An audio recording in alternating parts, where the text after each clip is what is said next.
All right, ladies and gentlemen, welcome to another live edition of the Global Reality right here on the Oracle Broadcasting Network. I'm your host, Josh Reeves. This is the Wednesday, May the 13th, 2009 edition of the broadcast. And we'll be live here with you for the next 4 hours as per usual. And, Wednesdays sometimes are a lot like Mondays. And we've got a lot of news today. We got a ton of news. We got a bunch of news I didn't get into yesterday. And I've got some news to get into today as well. So we'll get into a lot of news and information today on the broadcast, and be getting into some various topics as well today. I've got some audio clips I want to play, probably coming up and around in the second hour today, pertaining to a topic of discussion that happened yesterday on a radio program. Those of you that may have caught Lee Rogers' Live Free or Die radio program last night, which airs every Monday through Friday from 9 to midnight Central Standard Time right here on Oracle. May have heard my appearance on there. I was on that show for 3 hours last night with Lee discussing the Council for National Policy, my new film, The Secret Right, Volume 1. And it was a great show, so thanks to Lee for having me on tonight. In the second hour, I'll be on there for probably the duration of the show, probably for a good couple of hours at least. Coming up tonight, I'm going to be at, it starts at midnight Central Standard Time. I'll be on there the second hour.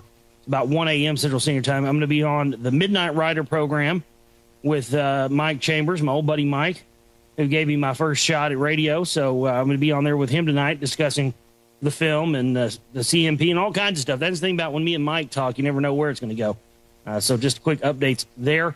We will have wide open phone lines for you today throughout the duration of the broadcast at 512-904-8014 and toll free internationally as well. And 1-866-841-1065. Those are the numbers to get you up and on the air with us today. The link for the film is www.secretrightmovie.com. That's www.secretrightmovie.com. That is where you can order a copy of my newest documentary film. If you would like to do so. So there it is. And that is the web address where you can do that at. The chat room is also open today at oraclebroadcasting.com, and lots of chatters in there right now. People starting to file in for discussion. So there you go. And we'd like to see you all in the chat room as well today. So there you go. Right now, let's get into some news without any further ado today. It's amazing to me to still see the attempts at fear-mongering going on with the swine flu. Now, I know that people have, for the most part, at this point, become apathetic to it. But I think it's funny that there's still news that continues to come out, and people still continue to try to make this appear this is some sort of threat. But this is an interesting article here from Bloomberg.com. Swine flu may be human error. World Health Organization investigates claim. The World Health Organization is investigating a claim by an Australian researcher that the swine flu virus circling the globe may have been created as a result of human error. Really? Well, isn't that just wonderful? Now they're openly admitting, well, this could have been a human error. Our bad. Human error in my rear end. I guess if you call mixing this stuff together in a government laboratory, the Stage 5 bioweapons lab back in 2004, a human error, I guess that is, I guess it's all dependent upon your definition, isn't it? Adrian Gibbs, 75, who collaborated on research that led to the development of Roche Holdings' AG Tamiflu drug, said in an interview that he intends to publish a report suggesting the new strain may have accidentally evolved in eggs scientists used to grow viruses and drug makers used to make vaccines. Oh, well, what happened was that we were mixing this stuff together, and we were trying to make these vaccines, and, well, next thing you know, one thing led to another, and there it went, and we had this danged old man-bird pig thing here, and got out, and a bunch of people got it, so, yeah, it just happens. But Gibbs said he came to his conclusion as a part of an effort to trace the virus's origins by analyzing its genetic blueprint. One of the simplest explanations is that it's a laboratory escape, Gibbs said in an interview with Bloomberg Television Day, but there are lots of others. The World Health Organization received the study last weekend and is reviewing it. Kiji Fukuda, the agency's assistant director of health, security, and environment, said in an interview May 11th, Gibbs, who has studied germ evolution for 4 decades, is one of the first scientists to analyze the genetic makeup of the virus. It was identified 3 weeks ago in Mexico and threatens to touch off the first flu pandemic since 1968. A virus that resulted from lab experimentation or vaccine production may indicate a greater need for security, Fukuda said. By pinpointing the source of the virus, scientists may also better understand the microbe's potential for spreading and causing illness.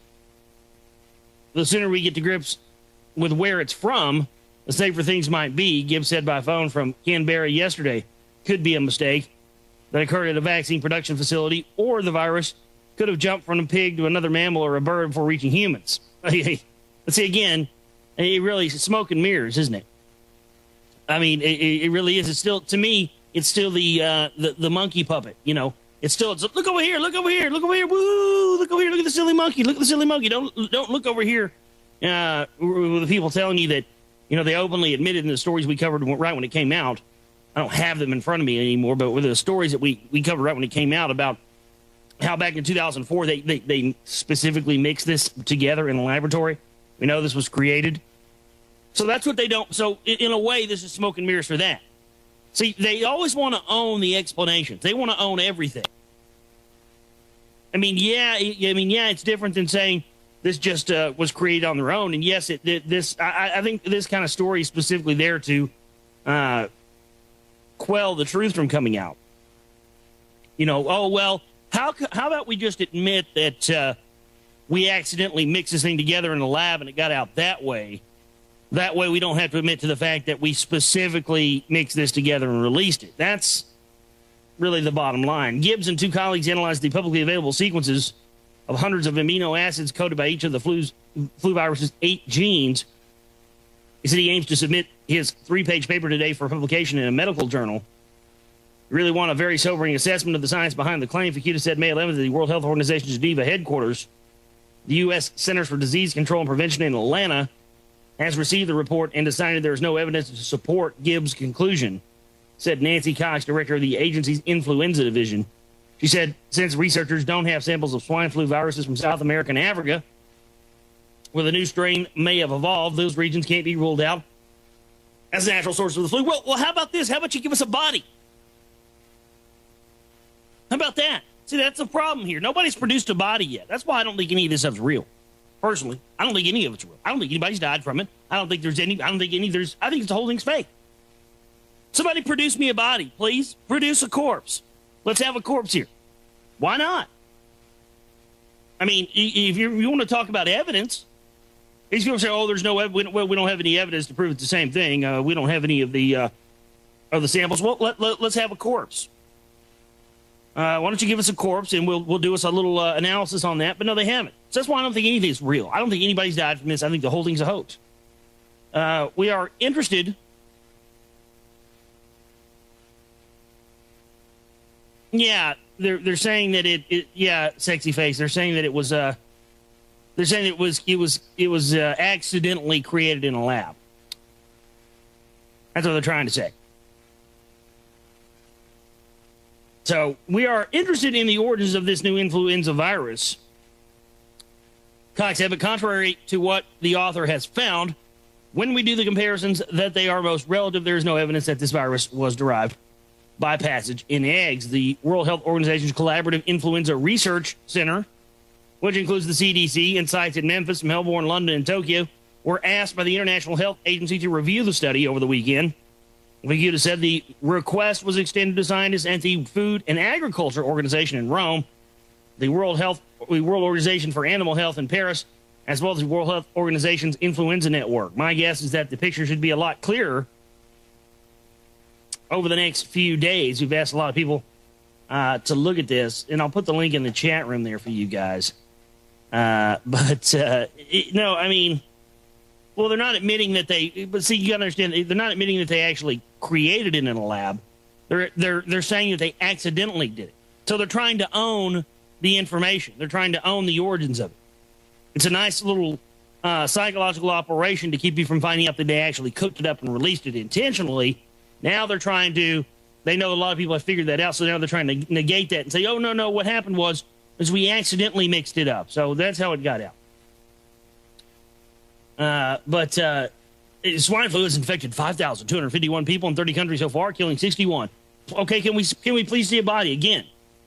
I mean, what do we have to go by on this stuff? With their word? I mean, if you're taking these people's word on anything anymore, you need to have your head examined. You know what I mean? I mean, let's see some bodies here.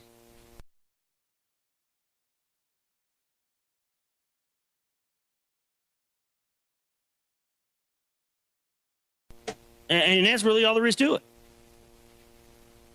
Well, what else? We have another one here. Here's another one on the fear-mongering front. So there's you have that. Now here's this one from MSNBC,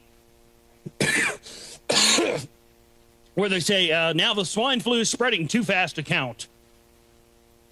The CDC says confirmed cases are only the tip of the iceberg.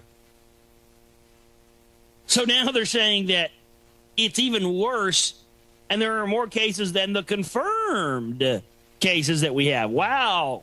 That's a whole new level of fear-mongering, isn't it? Swine flu is spreading so far and fast in the U.S. that state officials may soon stop counting individual cases. A federal health official said on Monday the novel H1N1 virus accounted for 40% of flu viruses logged in the U.S. in the past week and helped propel an uptick in overall flu-like illnesses. Said Dr. Ann Shushat, a deputy director with the Federal Centers for Disease Control and Prevention. I mean, the cases we're confirming are the tip of the iceberg here. The CDC has confirmed more than 2,000 cases in 43 states. In Washington, D.C., with 94 hospitalizations with 3 deaths, another 700 cases are suspected. So another 700 are suspected. Now, wait a second. 2,000 cases. Now, how do you suspect that there are 700 more other people out there? I mean, doesn't that show you that they have, I mean, don't you have even less evidence of that? How can you, it's just like, remember how they did that for the first couple of weeks? They said that, 40-something or 50-something people had died in Mexico, and then they had to come back and say, well, no, actually, only 2 or 3 have died, but we suspect that 52 may have died. But yet they put that out there, and that was in every mainstream news article that came out that 52 people had died, but only 3 had died. Because it took them a week before they came out and said, no, we suspect that. Well, how the hell can you suspect that 52 people have died? How can you suspect that 700 cases are reported? There may be another 700 cases. I mean, that's theory. These people are conspiracy theorists. They call us conspiracy theorists when we have documentation. We'll be like, hey, wait a second here. You guys admitted to this in your documents. Here it is. You guys openly admit you're setting up world government along socialist lines. Edward Mandel House, founder of the CFR. Hello? Oh, no, that's a conspiracy theory. But they'll say, well, we suspect that 50-something people may have died from this, but we've only confirmed 3. Well, we know that we've confirmed 2,000 cases of the dreaded swine flu. But we know that it's another 700 may be suspected. Well, you're a conspiracy theorist. You have no evidence, but you're theorizing based on some sort of available knowledge that leads you to that conclusion, right? You're a conspiracy theorist. These people are the conspiracy theorists. This is where this comes from. Unbelievable. More on the other side, folks. This is Wednesday, isn't it? Wednesday edition of the Global Reality. Stay with us. Back here with you on the Global Reality on this Wednesday edition. What a friggin' day it is anymore. Wednesday edition right here on the Oracle Broadcasting Network. I'm your host, Josh Reeves. Thank you so much for being with us. Lots more to talk about here today. Lots of news and lots of things to get into. Who knows what we're going to get all into today. Could go anywhere and anywhere today. That's the beauty of the show, and we're glad you all could be with us. You want to join us? 512-904-8014. And toll-free internationally at 1-866-841-1065. Now, we're going to get into something I want to talk about. We talked about this last night on the Lee Rogers program. We'll talk about it here again in just a bit. SecretRightMovie.com is the website if you'd like to get a copy of the newest documentary film. Secret Right Volume 1, detailing the Council for National Policy, the Knights of Malta, and the secretive elements of the American right wing and the phony political spectrum. That's how you can do it. And also, The Global Reality, that's www.theglobalreality.com, and myspace.com/Global Reality Show. That's myspace.com/Global Reality Show. And we have a no snake oil fund up there now. If you'd like to make a donation to keep us from having to have snake oil sponsors up on the show, so we can do more and continue to put out films and the rest of it. But yesterday during the show, somebody had come in and said that over the past several days, people have been calling into the Alex Jones program asking about the Council for National Policy. And we have some clips of that I'd like to play for you. And boy, I tell you what, some of this stuff is just, it's so ridiculous. The things that he says in his attempts to try to negate the group. I want you to listen to how many times he contradicts himself. I mean, he'll say, I don't believe in the false left-right paradigm, but, the Council for National Policy is phony right-wingers. They're not the real right-wingers. Okay, wait a second. Now, either you believe in a false left-right paradigm or you don't. Because if you say that there's phony right-wingers, and these guys are phony right-wingers, they're not the real right-wingers. The real right-wingers aren't these guys. And that implies you believe in the false left-right paradigm because you believe that there are phonies and real ones, when they're all freaking phonies. That's the whole thing here. Then he says that people who are talking about this group focus on one group, and they focus on just one group and nothing else. Now, wait a second. All you do is focus on the Bilderberg group and the CFR, and in the same breath where he says all people do is focus on one group, he says, and the CFR runs everything. Well, that's focusing on one group right there. Then he says, these people are trying to keep people in the false left-right paradigm. They're trying to debate us on left and right, so that's why they're exposing this group. And then he said, wait a second. Now, if you expose the Bilderberg group and the CFR, that's the left. We're trying to expose the whole thing here. Exposing the New World Order doesn't have a damn thing to do with left or right. It has to do with exposing the whole big picture of these people. Left, right, center, it doesn't matter. They're just another end. Yes, we know it's a false left-right paradigm. Yes, we know that. I explained that in the film. So I think that this guy is exposing himself more and more. And he says it so that people have been calling him saying that he's a CMP member, which I think is funny. He certainly is associated with a lot of them. I don't think he is a CMP member. I guess he could be. Anything's possible. I don't think he is personally from the stuff I've looked at, but I do think it's interesting. He's had all these Jesuits and all these Knights of Malta people and all these CMP members on his show through the years. He's definitely a friend of the John Birch Society. That alone is a suspect. But I just think I just think his attitude, his tone, he sounds pissed scared.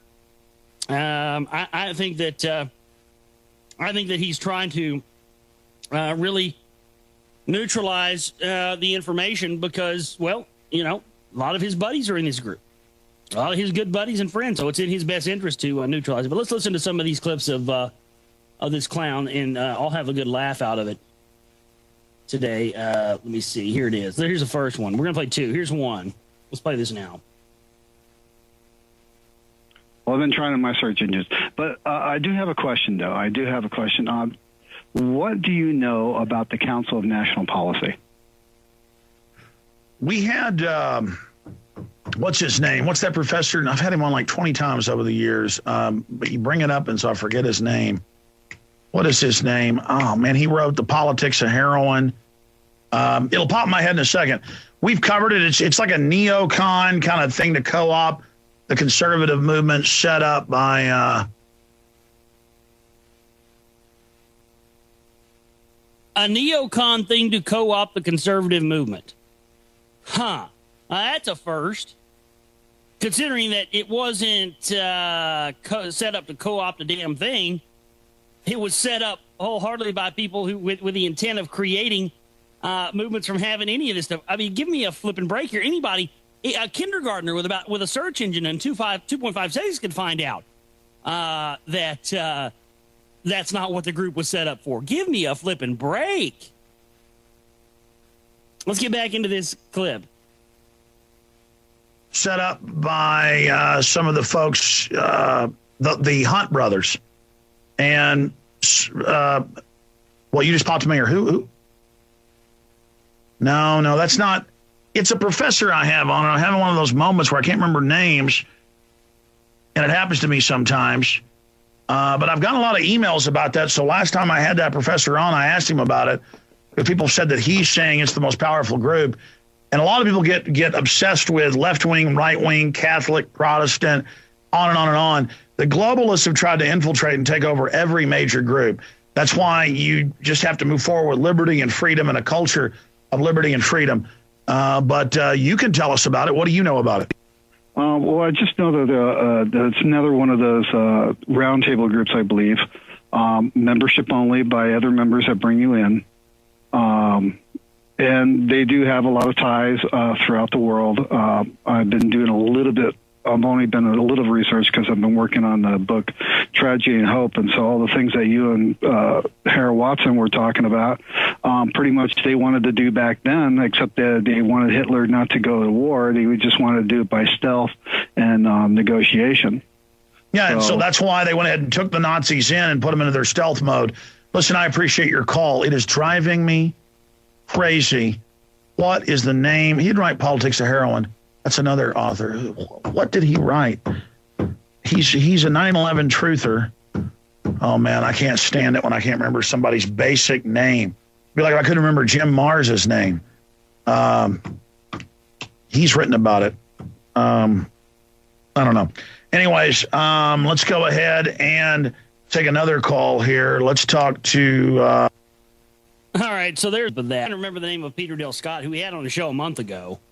And number one, Peter Dale Scott did not write the Politics of Heroin. Number two, he also is not a 9/11 truther. Peter Dale Scott will tell you that he believes that the official story and then Al Qaeda did. And there's a reason why Peter Dale Scott says that.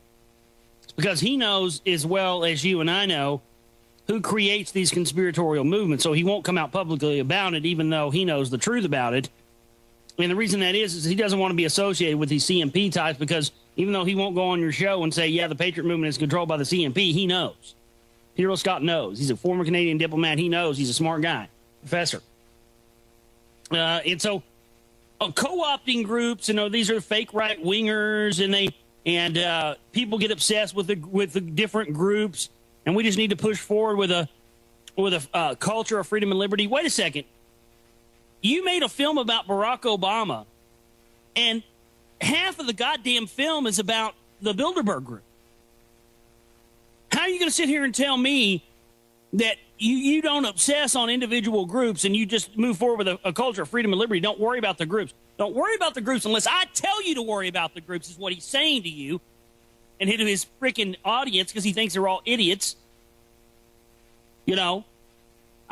That's what I can't stand.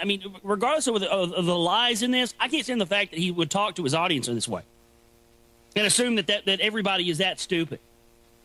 I get into it with audience members and stuff, and we have conversations over information, but you know what? It's about information. But if I try to talk down to people the way he talks down to people and assume that they're idiots by saying, oh, well, we don't focus on left or right. Oh, you don't? Mr. Go out and vote for Ron Paul. Mr. Okay, Ron Paul's not in the running, so go out and vote for Chuck Baldwin. Mr. I'm a paleo conservative. He is a right-winger. He does believe in the false left-right paradigm, but he talks out of the side of his mouth and tells you he doesn't. He is a God-forsaken liar, and that's all he is. Do we got this other clip? Yeah, let's play this other clip of this whatever you want to call him now. Here it is. Listen to this one. This one's a good one. This one's rich. Well, I maybe have to play this one twice. Pay attention to this one. Well, I've been trying in my search engines. But I do have a question. All right, George, Steve, Josh, and others, I'm going to get to you in a moment. I have looked more into this Council for National Policy because I keep getting emails and calls about it, and people saying, I've heard your part of it, or I've heard Ron Paul's part of it, or I've heard this guy's part of it, that guy's part of it. So I knew I'd heard of it before in association with Blackwater from some professors and people we'd had on. And so I went and looked it up. It's kind of like a junior CFR. They have lots of these things that have Robert's Rules or wherever, where you don't talk about what goes on in the meeting. And I went and looked at it. It's something from the 80s where, they went out and co-opted the preachers and went out and co-opted talk show hosts and went out and co-opted, Oliver North was involved and all of these people. And then when I look at the list of people that were involved in this, I know most of them have even come out and, this was the 80s. It's easy in 2009 to go, look at this group. They were being funded by the Hunt brothers and they wanted to bring back, right-wing Bill of Rights Constitution. And Hillary's given speeches about it. I discovered that was what her whole vast right-wing conspiracy was about. And of course, there's Wait. They wanted to bring back Bill of Rights Constitution. How does he slide that in there? They were funded by the Hunt oil family, and they want to bring back the Bill of Rights and Constitution. Wait a second. They want to bring back the Bill of Rights and Constitution? I don't think so, Mr. Jones. These are severe and major war hawks who are made up of the military-industrial complex and religions. I don't think that they're upstanding for the Bill of Rights and Constitution, ladies and gentlemen. This is unbelievable. No, he hasn't seen the film yet. There's no way he could have. But we're going to play this twice. A junior CFR. Give me a flipping break. They said that they were started to be a right-wing counterpart to the CFR. When they have people they have at least, 10 members that are CFR members as well in the group. I guess Mr. Jones didn't find that in his research. Anyway, let's play some more of this. There's a vast right-wing conspiracy. That's the phony right-wing co-opting, conservatives in this country. The phony right-wing co-opting conservatives in this country.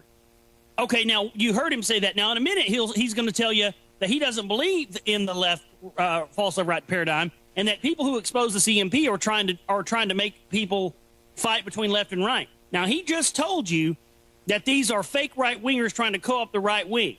So which one is it, Jones? Are the left and right phony, or are there real right-wingers and phony right-wingers? You tell me, because you contradict yourself about 18 times in this thing.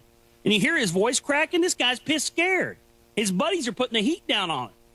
And this is due to our work and the fact that we've been exposing this group. I haven't even done this to even expose Alex Jones. The only question I've ever asked is why in the hell will you continue to have these people on your show and not question it? And that alone, by my estimation, exposes him for that fact alone. Let's play more here. That's the phony right wing co-opting, conservatives in this country, and also trying to get power in the political process. That's how all these groups work. But we always explain, we don't get too upset and obsessed about even the Council on Foreign Relations running everything. We explain that's a pyramidal structure where most of them don't even know what the bigger picture is, and they've been co-opted into this good old boy club. Trilateral Commission's a lot smaller. It's pretty much all insiders. Bilderberg, total insiders. But there's all these other groups. But the endless obsession with, was somebody part of a right-wing group 25, 30 years ago? Meanwhile, all hell's coming down on us. The bankers are taking over right now, and they're trying to get us to fight off of left or right. Trying to fight over left and right. And, they obsession on this group or that group. Well, how about you, Jones? How about you talking about the CFR and the Trilateral Commission, the Bilderberg Group? This guy is pissed scared. We're going to play this clip again on the other side of the break. This is the Global Reality. Stay with us. Back here with you on the Global Reality on this Wednesday edition of the show. I'm your host, Josh Reeves. Thank you so much for being with us. SecretRightMovie.com is the website. Ladies and gentlemen, if you'd like to get a copy of my newest film, The Secret Right Volume 1. And, I think it's hilarious because it just shows you how unplugged this guy is from real researchers, from real information, from real people. Because the fact of the matter is, folks, what we've effectively done with our work, with the research into the Council for National Policy, is what we've done is we've got people who are really interested in information who aren't just interested in following what one person says or one host says or one filmmaker says, people who are actually really interested in finding out what's going on. What we've done is we've caused those type of people to come back out of their shell of just following what people tell them, and got people interested in research again. That's what has just been the biggest joy for me, is for myself as well. It's gotten people interested in digging deep again, because there's so much of this Council for National Policy. There's so many tentacles. There's so much information. It was impossible for me to fit even 5% of the information into my 2-hour and 5-minute film. And that's what we're going to do with subsequent volume 2, maybe even a third. I don't know. It depends on how far we get in volume 2. But, I'm going to continue to expose this group. And I'm going to continue to try to create a mass awakening. Folks, the reason it's important to expose this group, number one, is because, again, it's about exposing the New World Order. Past, present, future, forwards, backwards, sideways, vertically, horizontally, every position there is, and every way, or every 7 ways to Sunday. This is what it's all about. So we have to do it, and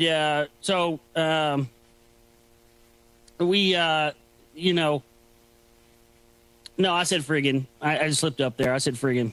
It was an accident. I said friggin'. But we have to here. That's the whole thing, folks. Is that this is about this is about exposing it, and I think that anybody that tries to neutralize the information doesn't want you to have the whole picture. Let's play this clip one more time of this clown.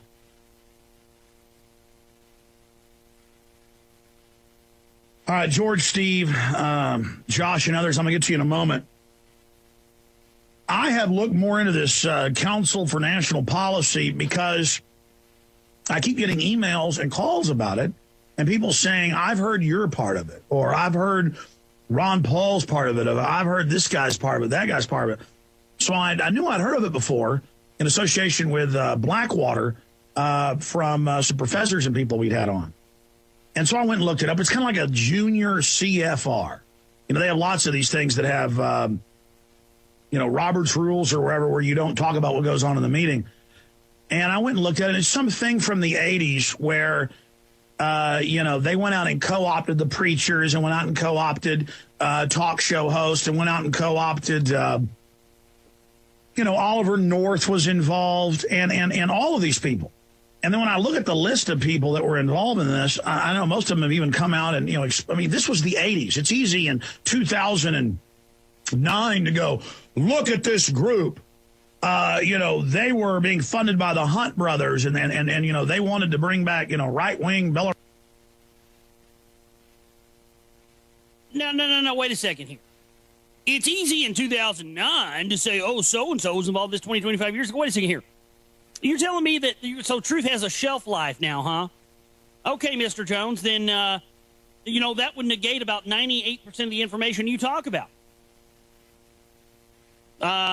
You think about it. In game, he talks about, the formation of the Bilderberg Group, lies about it, and doesn't mention the fact that the guy that started it was Knights of Malta. Says it was Prince Bernhard. And,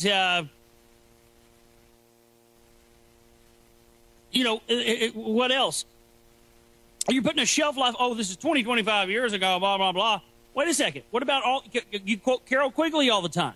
Tragedy and Hope written 40-something years ago. What about the Federal Reserve? Eustace Mullins was exposing that 50 years ago. So, if you're going to put a shelf life on truth, then, the fact of the matter is that, just about every piece of information that we could ever talk about would be irrelevant. I mean, think about that. So next time you hear him reference something from the past, I mean, how many times have you heard Jones say, I study history. That's the reason I know what's going on. That's the reason I was being able to predict 9/11 is because I studied history and what they did in the past. Okay. The fact of the matter is, we can only prove what they've done in the past, what they've been involved in the past.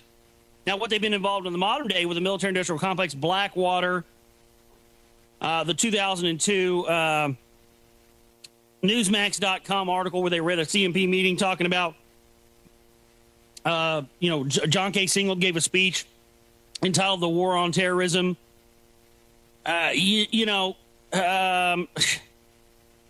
So, I mean, we're putting a shelf life on this. And then he tries to say that they wanted to bring back the Bill of Rights and Constitution. That right there.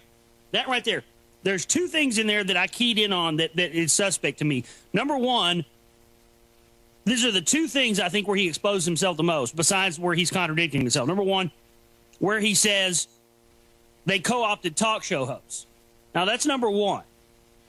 I don't have any evidence that I've ever seen that they ever co-opted any talk show hosts. That's number one. I think he's subconsciously exposing himself right there. Number two, he says he wanted to bring back the Bill of Rights and Constitution. That's defending them, folks, because that's what these people claim. They claim they're there for freedom and liberty. They claim they're on your side, but they're there to keep you from ever finding out the connections of the priest class, the Vatican, the Jesuits, the Knights of Malta, and the rest of it. So that's two key things right there that I think he exposes himself on. Let's get through this clip one more time. They were being funded by the Hunt brothers, and they wanted to bring back, right-wing Bill of Rights, Constitution, and Hillary's given speeches about it, I discovered. That was what her whole vast right-wing conspiracy was about. And, of course, there's a vast right-wing conspiracy. That's the phony right-wing co-opting, conservatives in this country and also trying to get power in the political process. That's how all these groups work. But we always explain, we don't get too upset and obsessed about even the Council on Foreign Relations running everything. We explain that's a pyramidal structure where most of them don't even know what the bigger picture is, and they've been co-opted into this good old boy club. Trilateral Commission's a lot smaller. It's pretty much all insiders. Bilderberg, total insiders. But there's all these other groups. But, I mean, the endless obsession with, was somebody part of a right-wing group 25, 30 years ago. Meanwhile, all hell's coming down on us. The bankers are taking over right now, and they're trying to get us to fight off of left, right. Trying to get us to fight off or left or right, but yet, 30 seconds before that, he says, oh, these are phony right-wingers. They're not the real right-wingers. They're phony right-wingers. As if there's real right-wingers out there that are actually good. I guess Ron Paul and Chuck Baldwin and John McManus are the real right-wingers that are good, huh? Okay, Mr. Jones. Oh, man. Unbelievable stuff. More on the other side, folks. This is the Global Reality. Stay with us. Back here with the only Global Reality on this Wednesday edition of the show. I'm your host, Josh Reeves. Thank you so much for being with us. What do you mean, what's my views? On what? I've covered that a million times about the Templars and about the... What do you mean? It's a priest class. The Vatican is the priest class. They have all the ancient information from the mystery religions. They set up the world control through it, and from the information they got from the Templars that the Templars got from Solomon's Temple. Yeah, we all know that. So what? It's all a lie. They worship the ancient mystery religions and go back to Egypt, and meanwhile they tell people that it's about Christianity. I don't really have much to add other than what I've already talked about. So there you go. But I do want to get into some other stuff today. But, I find it very interesting. Right as my film is being released and it's shipping out to people, I find it very interesting that all of a sudden now, after we talked about it for months and months and months, for almost 2 years, we've talked about the Council for National Policy. We try to get people to look at it. For the longest time, we were ignored. And now that people are waking up to it, and now that people are figuring out what's going on, all of a sudden, here comes the damage control teams. Yeah, Skull and Bones. Yeah. I know all that. Studied all that. Thank you. Yes, you are correct, Anon. I will confirm that. Yes, you are correct from that. We have pictures of everyone from, yes, they were, yeah, exactly. Yes, you were correct there. We've got pictures of St. John Nepomuk holding skulls and all these different saints holding skulls. Yes. All of your, everything goes, all roads lead to Rome. Especially when it comes to the mystery religions and, the Confederates are these people from the true holy bloodline. Yes. You are correct. So, everything you're saying is correct there, Anon. I found all that in my research. Yes. You are correct, sir. Got any more that I can confirm for you? You haven't put out. Yes, they decided to put the skull and bones on slave ships. You are correct. Sounds like somebody's having an awakening, is what this sounds like to me. sounds like somebody's having an awakening. Good. I like to see that. Yes, you're correct. So to deflect attention away from themselves. Yes, you are correct, sir. And you hadn't said one thing that I disagree with. I hadn't found in my own research yet. There, to make the murder seem bad. Yes, sir. That's what it's all about, Anon. You got it right, brother. You did some research, found out this stuff on your own. That's exactly what's going on, man. It all goes back to it, and that's the whole point. That's what again, I was talking about this. I've been talking about the CMP and playing those clips of what the Anon's talking about there. It goes right hand in hand with my film because that's the whole point. This stuff is mind blowing when you start finding out about. When you find out about the stuff that's gone on through the years of the Vatican and the Knights Templars and the Knights of Malta, it's mind blowing. Believe me, it was mind blowing for me too because I thought that I thought all this stuff was BS for years too, so I started finding out on my own. That's the amazing thing about it. Well, the Israelis answer to the Pope. They answer to the Vatican. That's the bottom line. The rest of it's smoke and mirrors for the television. But,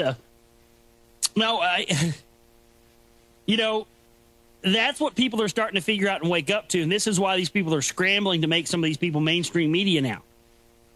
Because they're starting to figure out that people are now awakening to where the real power is and who's really been in control all these years. So they're scrambling to keep, they wanted to keep people from finding out how much power the Vaticans have and how all this stuff is a front. Well, they call it Luciferian Freemasonry. And none of the rest of this stuff. We're taking the information, taking the research where it's supposed to go. Its natural course, its natural path. And that is to anywhere and everywhere that leads us down the path of truth. That's really the whole thing, folks. We're here to find the truth no matter where it may lie. And I find it interesting that, again, this has been the goal of the John Birch Society from the very beginning. We're going to come back in the third hour, talk about the John Birch Society. This has been the goal from the very beginning, was to keep people from in a state of arrested development, to keep people in a box, and to keep people from ever finding out who the true power is. And when people start getting close to where the true power is, their job is to put out this information and to deflect away from getting closer to that truth. And that's exactly what Alex Jones did in those clips we played. And that's exactly what they continue to do by saying, oh, don't look over here, look over here. Don't look over here, look over here at the bankers and the CFR. This is where you need to be paying attention to, the Bilderbergers. Don't look over here at the military-industrial complex. Don't look at the people that are working on behalf of the Vatican. Don't think about the fact that most of your Supreme Court justices in this country are Opus Dei members. Don't look into that. Don't look into the fact that, the guy's had Hutton Gibson on his show. He's an admitted friend of the Gibson family. Hutton Gibson is Mel Gibson's father. Hutton Gibson is a former Jesuit priest. He had John McManus on his show not too long ago. Jesuit trained. He worked for the Pat Buchanan campaign. Jesuit trained. Do I need to continue to name all these people who've had ties to the Jesuits? Georgetown University, Ray McGovern. How many times he had him on? Another Jesuit. I mean, these are the people. These people are ensconced in our federal government, folks, and they're ensconced in the Patriot movement.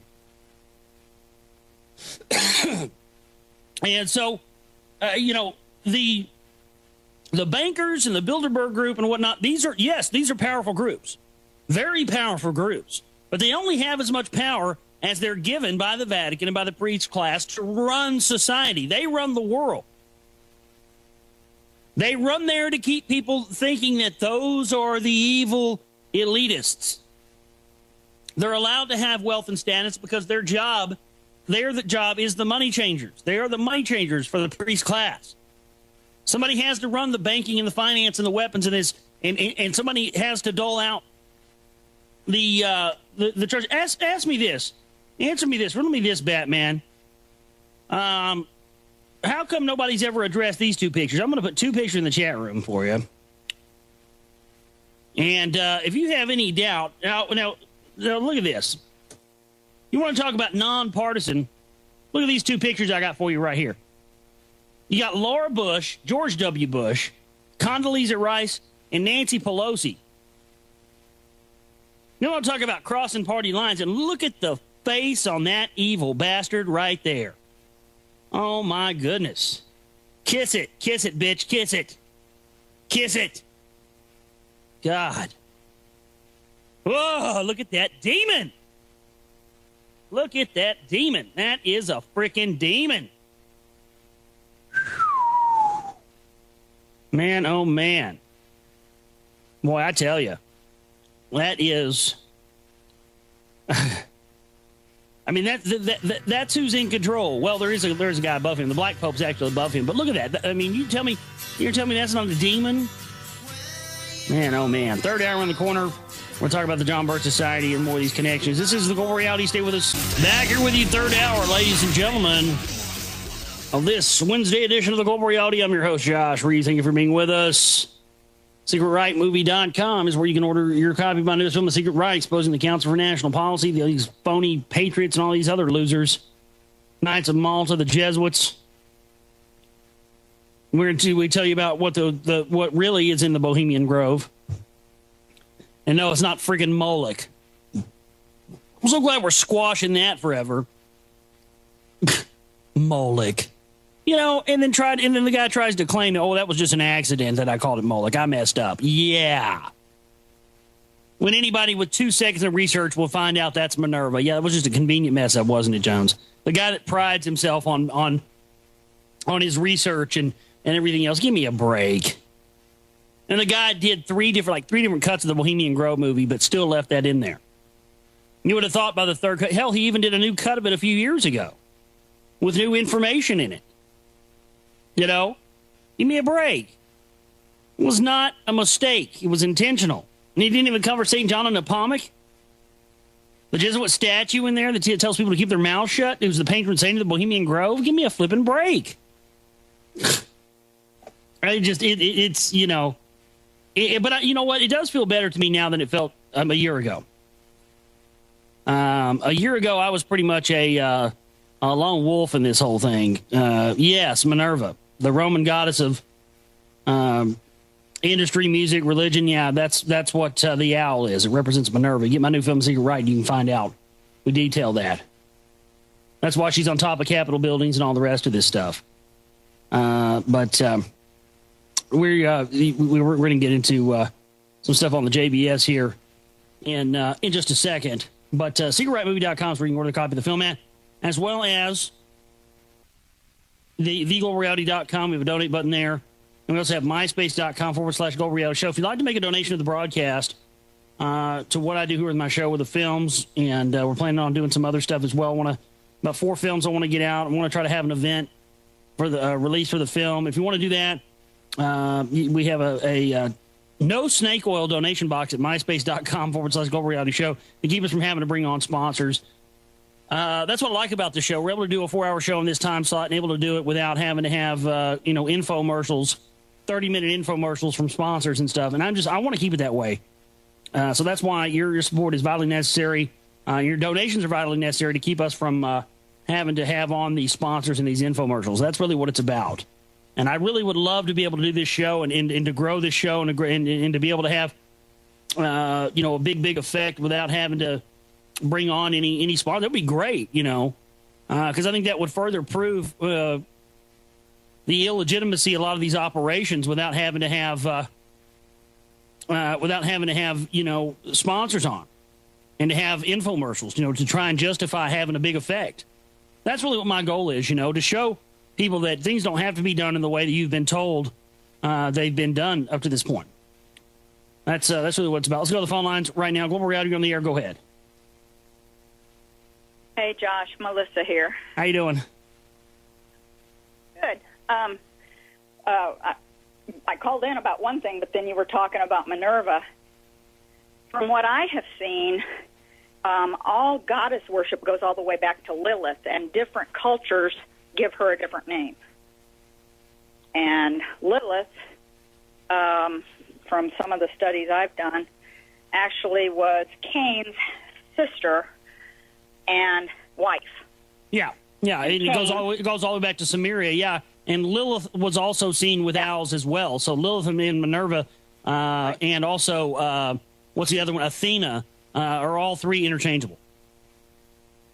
And Diana of Ephesus, and they're all the same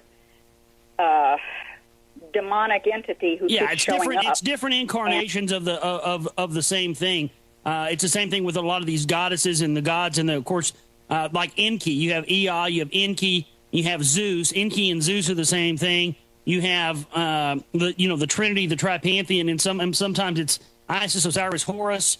In Israel, it's Isis, Amun Ra, Elohim. So it's always the Trinity. It just has different incarnations. It's kind of like in Buddhism, you have different Buddhas that incarnate, that represent different things in times in which they incarnate. It's just they have different names at that particular moment in which they're incarnating on Earth. Which I would go farther and say, even though people have already prejudged me, Jesus, the Son of God, or God the Son, it would be God the Father, God the Son, and God the Holy Ghost of the so-called Christian religion. That's another one of those false trinities. Mm-hmm. So, because I don't agree with the Trinity doctrine at all. But the reason I really called, you're talking about, have you ever heard of a guy named John Taylor Gatto? Yes, I have. Okay. I get this. I haven't looked into who he is or where he was educated, but he might be Georgetown, he might be Jesuit, I don't know. But I heard him on a show a long time ago talking about his book that he wrote called The Underground History of American Education. And he mentioned something at the time about a book that he had quoted from. And the books that it's like written in the 1600s, and it was called Leviathan by Thomas Hobbes, a true high-level insider back in the 1600s. And the quote that he read from that book was, "The obvious perpetrators are never the real power." Yep, that's a great quote, yeah. And yeah, he did. John Taylor Gatto did go to Catholic boarding school in Latrobe, undergraduate work at Cornell, and then Columbia. So yeah, but no, that's you see, and it's funny that people don't realize that statement. That's really what it boils down to. Right, because what it looks like to me, little kids fighting in the sandbox, and one says, "Give me that toy," and the other one says, "You're not the boss of me." Well, who's the boss of who here? I think that the Jesuits are the boss of the Jews, and the Jews are put out front to take the heat and to be really awful and do ugly things because they're really practiced at it at this point. And I certainly don't hate all Jews or all Catholics or all anything, but when I see evil being done, then I got to look at the label.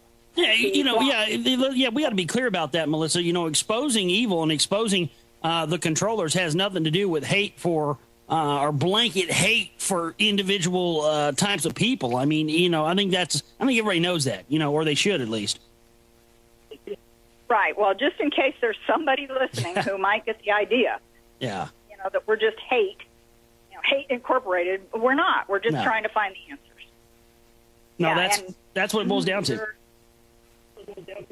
Yeah, and, as far as Alex is concerned, I think he started out right. I really don't think that he started out when he was 22 years old to become, anything bad.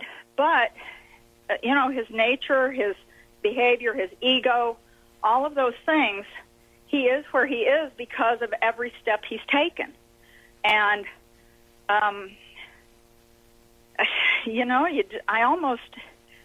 I just don't want to believe that anybody can be that contrived, that he would be doing these things on purpose. But on the other hand, if somebody sends him a copy of the Secret Right movie and he watches it and he doesn't come on the air and apologize for his behavior, then we've got trouble. Well, we already got trouble, Melissa. We're past the point of that. That's not going to happen. And even if it did, I wouldn't buy it because, how do we know that the guy's isn't going to backtrack and try to I have a feeling that what's going to happen, they're going to try to co-opt the information. I think they're going to try. I think some of these the tops are going to try to take the information and research I've done, say that it's real, say that these people are behind it, and then co-opt it and try to gatekeep it. I think that's what's going to happen. So, that's what I see happening. That's what they do with everything else. Why would we think they wouldn't do that with this? They've done it with everything else. I know. And, man, I truly do believe that there will be a true judgment day for people. And when that happens, he's going to have some explaining to do. And, we all are. But, this is, if it's about the truth, then let the truth stand. Yep, that's what it's about. All right. Thank you very much. All right, Melissa, take care of yourself. Look, we're going to continue to expose this stuff, and it's not going to be never an easy road when you get into this. But I got into this to find out the truth. I didn't get into this to find, to follow some,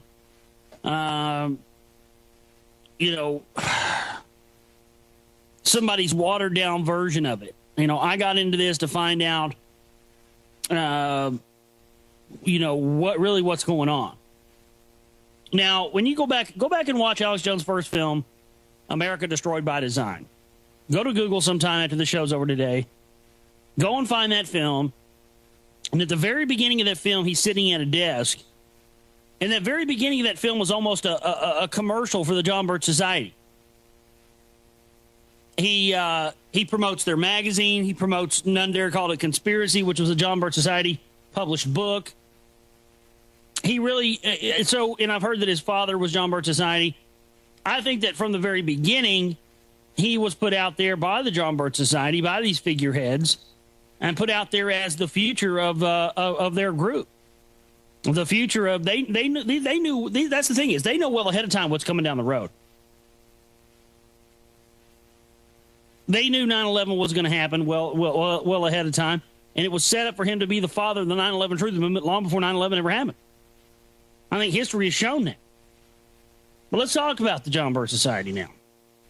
With the onset of the McCarthy era 50 years ago, any perceived threat to U.S. sovereignty from the British Round Table and its American branch shifted to an obsession with the Soviet Union. Ray Cohn was legal counsel to Senator Joseph McCarthy during the anti-communist Senate investigations in the 1950s, would later become a member of the John Birch Society and a principal figure in the JBS intelligence gathering operation. The Western Goals Foundation, out of the latter emerged the core group, which in 1981 formed the present Council for National Policy, a consortium of high-level political, corporate, and evangelical leaders, which is the primary coordinating body and the funding conduit for the Christian Right Project. JBS means the Jesuit Bullsh Society. That's what it means. Sarah Diamond's book, Roads to Dominion, Right-Wing Movements and Political Power in the United States, notes that before and after the formation of the John Birch Society, corporations played a major role in rallying the public to the anti-communist cause. In 1947, the Taft-Hartley Act granted corporations the right to distribute literature to counter labor union organizing, a movement that they blamed on the communists. To reduce the cost of producing and distributing anti-communist materials, corporations turned to nonprofit organizations such as the JBS. By 1963, corporations were spending an estimated $25 million per year on anti-communist literature. Some corporations circulated print and audio-visual materials produced by the Jesuit Bulch Society, the JBS, and other corporations produced their own in-house literature.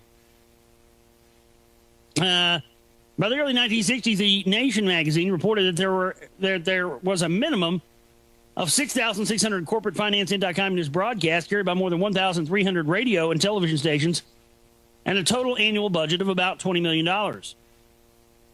Leading sponsors included Texas oil billionaire H.L. Hunt and Howard J. Pugh of Sun Oil. The corporate sector's massive anti-communist propaganda campaigns created a favorable climate and for the mobilization of activist groups like the John Birch Society. On the other hand, or rather the other side of the dialectic, super capitalists such as John D. Rockefeller would come to understand the potential for using labor unions to corporate advantage as a means of controlling the opposition. Exactly. John D. Rockefeller would come to understand the potential of using labor unions to corporate advantage as a means of controlling the opposition. That's exactly why Nelson Rockefeller funded the John Birch Society. It's exactly why he gave Robert Welch, the founder of the startup, money. The Rockefeller interests have not overlooked and have made good use of the monopoly of labor that is afforded to unions to affect monopolies of industry that would be recognized as illegal if they had been affected by a monopoly of machinery. Labor unions have proved to be a powerful weapon for the Rockefeller empire in extending its world conquest, and subsidized unioneers are always at the forefront of the emissaries as they send out into newly conquered territories. With Marxism as a shibboleth, they are rapidly accomplishing a worldwide subjugation of the peasantry. This has earned for Wiley John D. Jr. a reputation of liberalism. It is more appropriately called Rockefellerism. So we'll stop right there and take a break, come back. We'll talk more about the John Birch Society. This is the Global Reality Wednesday edition. I'm your host, Josh Reeves. Stay with us. Back here with you on this Wednesday edition of the Global Reality. I'm your host, Josh Reeves. Thank you for being with us. Lots more to talk about here today on the show. Ladies and gentlemen, we're glad you all could join us here today for the broadcast. Open phone lines for you at 512-904-8014. Toll free internationally as well at 1-866-841-1065. Those are the numbers to get you on the air with us today for the show.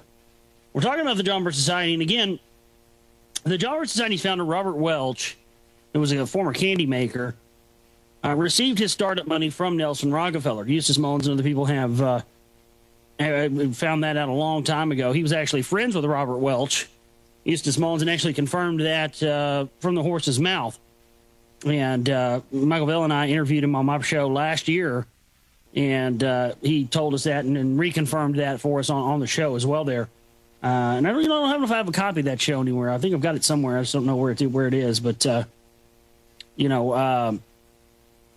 let's get back into this in the origins of the John Birch Society here. I want to get through this today in this hour of the broadcast. In the long march towards a new social order, ultra-right and ultra-left-wing agitation propaganda serve not only to polarize and destabilize society, they create a diversionary conflict to prevent recognition of the true conspiracy. Less than informed and united citizenry form an alliance against them. Principles of conflict management are employed by the power elites. That's exactly what it is, folks. Conflict management. You see, they don't want you to find out that these left and right people are all in this together. Knights of Malta, Horowitz took over Rentz's show.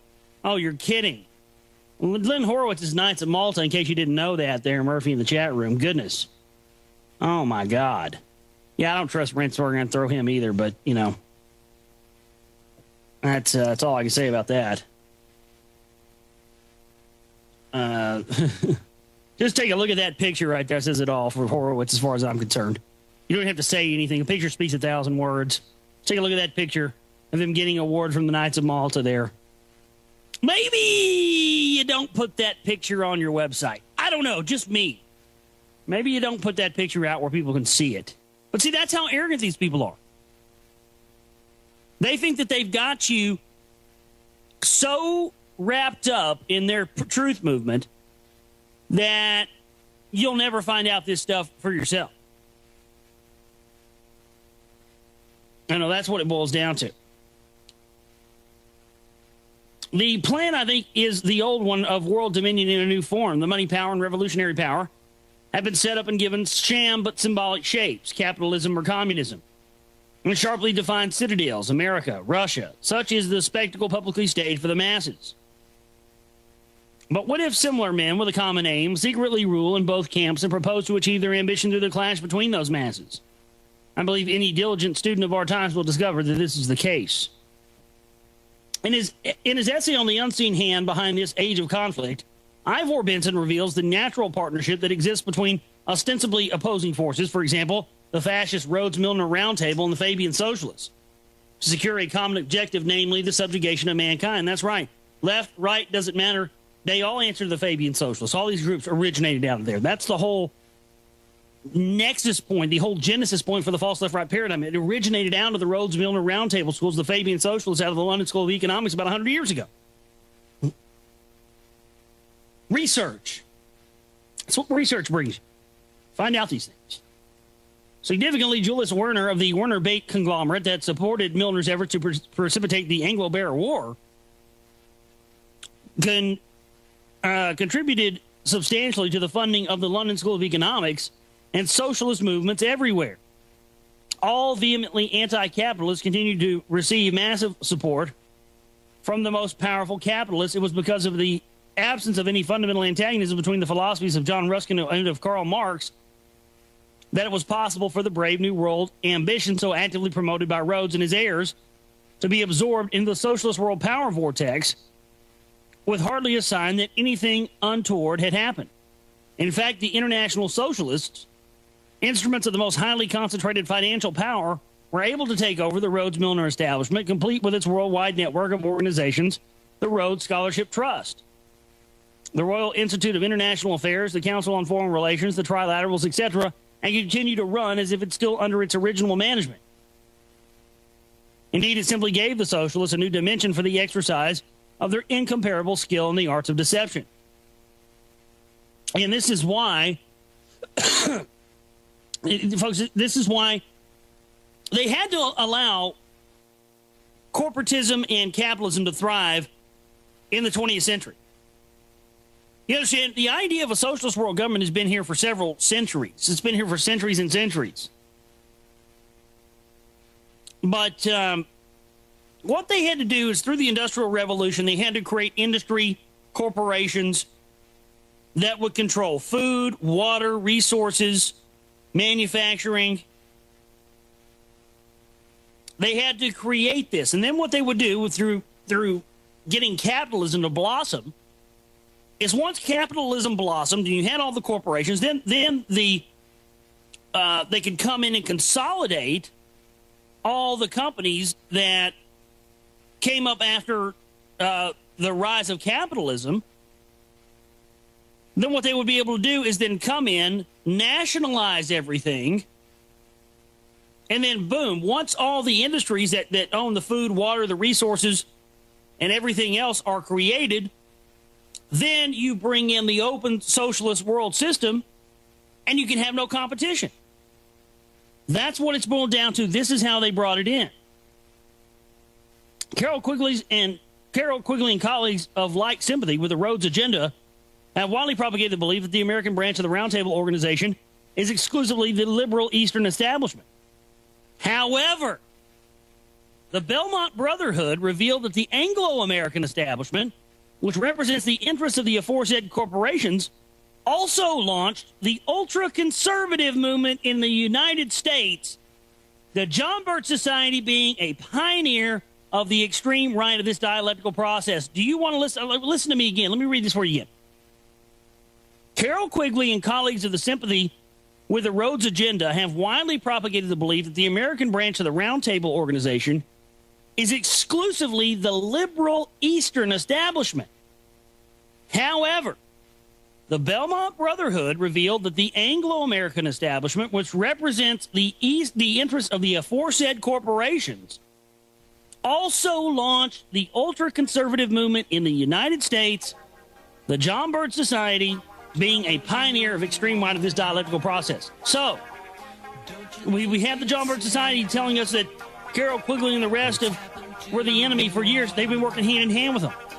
The only way they could bring in socialism that we're seeing now under Barack Obama is to create a right wing that was so ridiculous it would make people beg for socialism.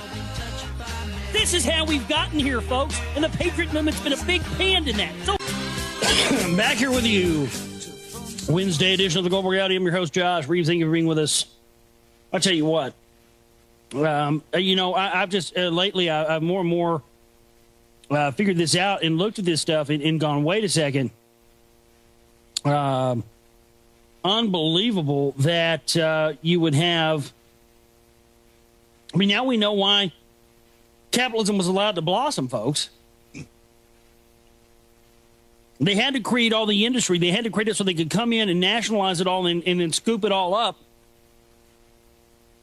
And then bring in the socialist system where they own everything and they run everything, and you have to go through their government to get it.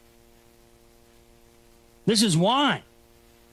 And this is why they've created the whole conservative movement, the new conservatives. They had to create people that were so ridiculous, people like Tim LaHaye and Jerry Falwell and Hagee. This is why they created people that are, the conspiracy theorists, the extremists, these crazy people that yell and scream. This is why they have things like the teabag parties. This is why they had to have this stuff, folks, so that the right wing would seem so ridiculous and so extreme and so outlandish that people would go running, begging and screaming for the leftist socialists. And my God, folks, we walked right into their plan and we did exactly that. Barack Obama signifies what happens when you can make one end of the phony political spectrum so ridiculous that people will go begging for the other side, begging for it. And they've done it to us.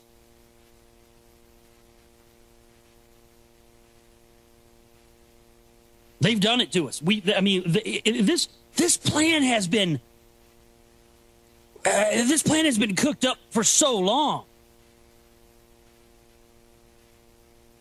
And it's coming to fruition now. I mean, the guys who were involved in this stuff 50, 60, 100 years ago, their progeny now has brought this into fruition. I mean, this must be really beautiful for them.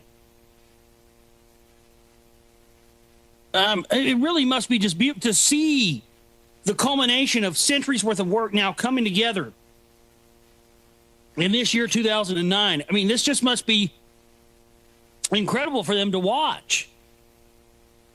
And everything that they have struggled for centuries to attain, folks, they have now achieved it.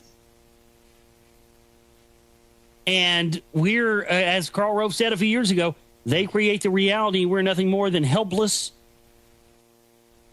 observers who watch as they create the reality around us.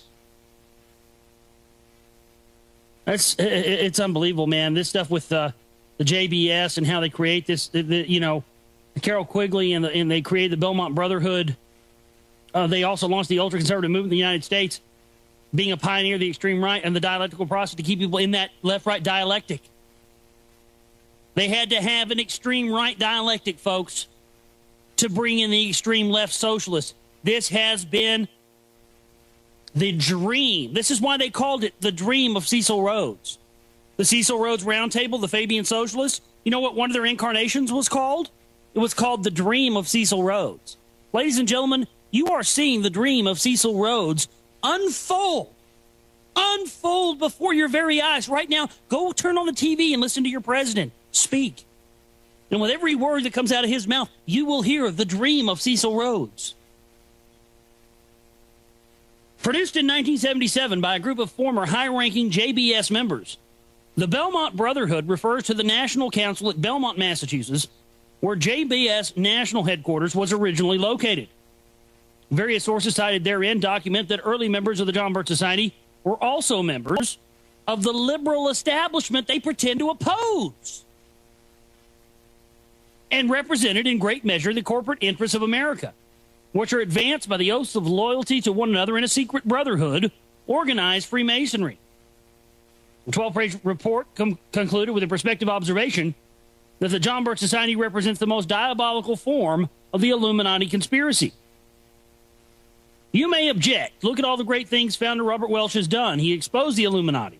Baloney. The Illuminati was merely a branch of the conspiracy.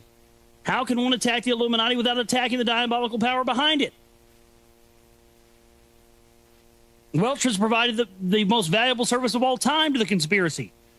He founded an organization to neutralize millions of Americans from discovering what the true power behind the Illuminati really was. And we concede that Mason chose an extremely clever man to do the job. Welch, with the help of the Belmont Brotherhood, played his role very effectively. That's exactly what they did, folks, and they continue to do it now through Alex Jones and others.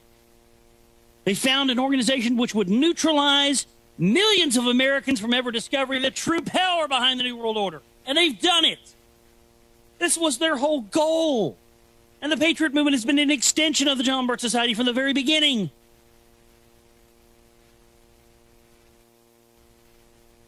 I never dreamed I'd be in this position. Sometimes I take a step back and I look at this and I go, what am I doing here? How did I get to this point? Why does this have to be on me? Why did I have to be the one that had to do this? I was one of these guys. I believed in the Patriot Movement. I loved Alex Jones. I loved this stuff. I thought I was standing up for America and standing up for the Constitution and standing up for the Bill of Rights and doing what was right. And I believed it. And I was behind it, man. And it was a heartbreaking thing for me to have to step up to the plate and become a man and realize that, oh my God, I bought a lie. I became a lie. I lived a lie.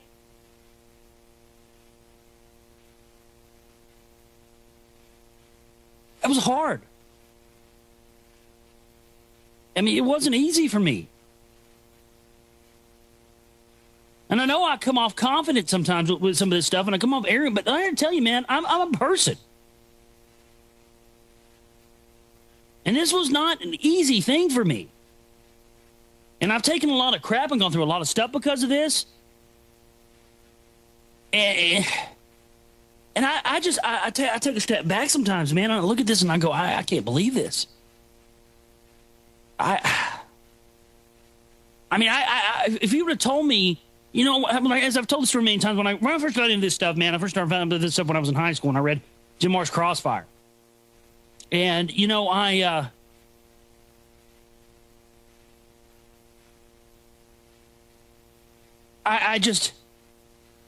never dreamed I'd be here at this point where now we're really starting to find out what's going on. And that this is so much deeper than we ever dreamed that it was. And that the truth is something that we have to find on our own, and that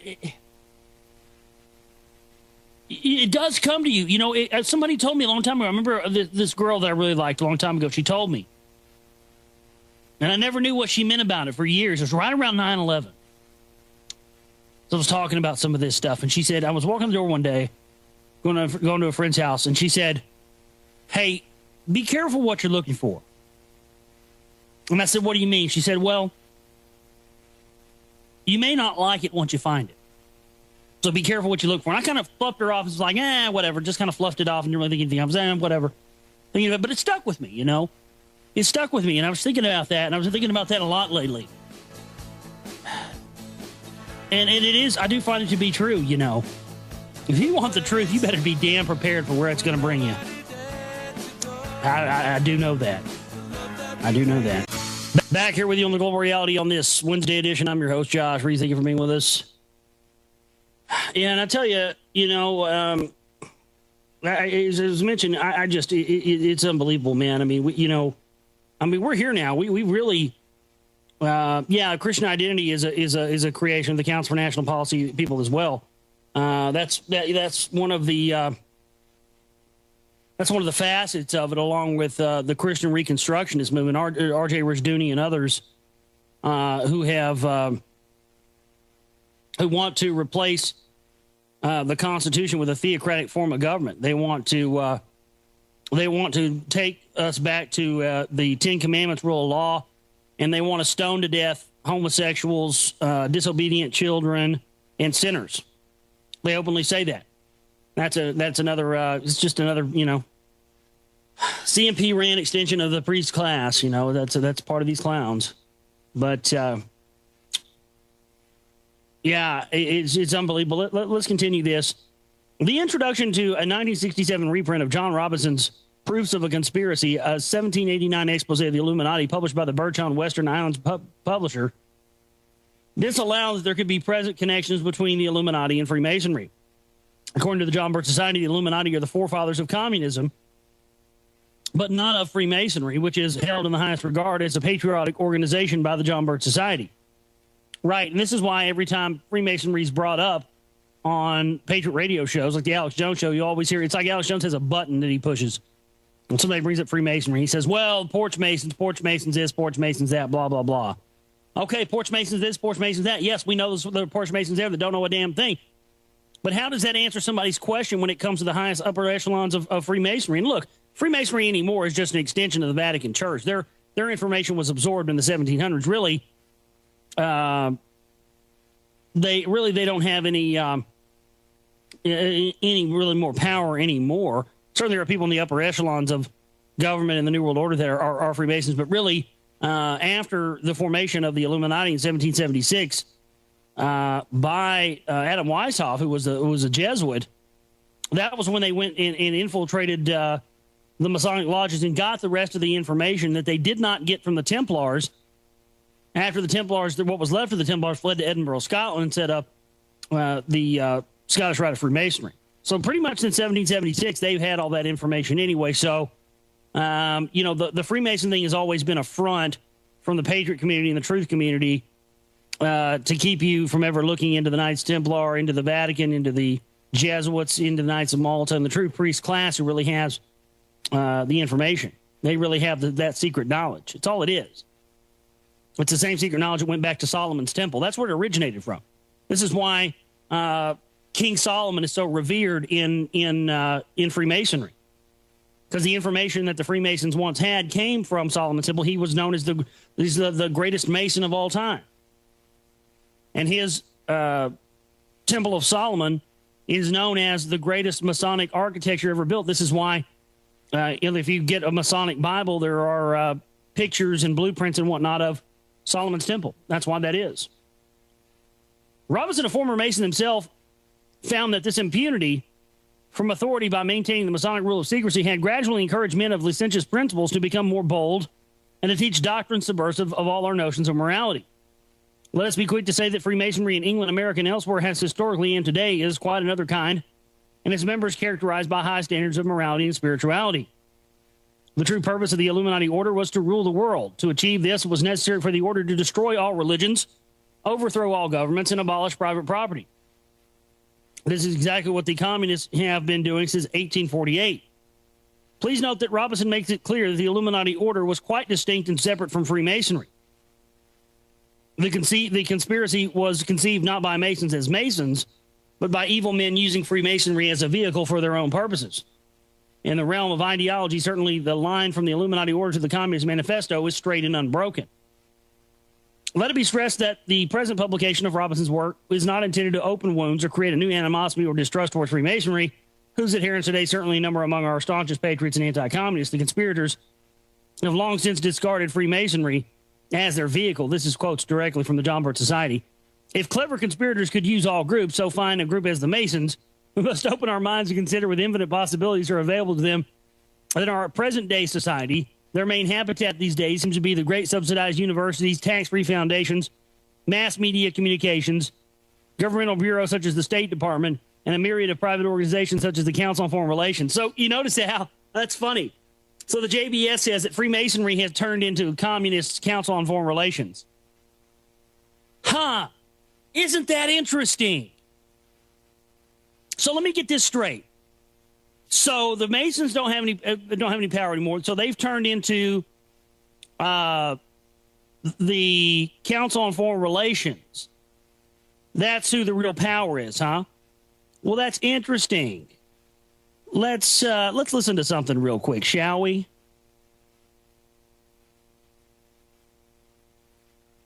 All right, George, Steve, Josh, and others, I'm going to get to you in a moment. I have looked more into this Council for National Policy because I keep getting emails and calls about it, and people saying, I've heard your part of it, or I've heard Ron Paul's part of it, or I've heard this guy's part of it, that guy's part of it. So I knew I'd heard of it before in association with Blackwater from some professors and people we'd had on. And so I went and looked it up. It's kind of like a junior CFR. You know, they have lots of these things that have, Robert's rules or wherever, where you don't talk about what goes on in the meeting. And I went and looked at it. It's something from the 80s where, they went out and co-opted the preachers and went out and co-opted talk show hosts and went out and co-opted, Oliver North was involved and all of these people. And then when I look at the list of people that were involved in this, I know most of them have even come out and, this was the 80s. It's easy in 2009 to go, look at this group.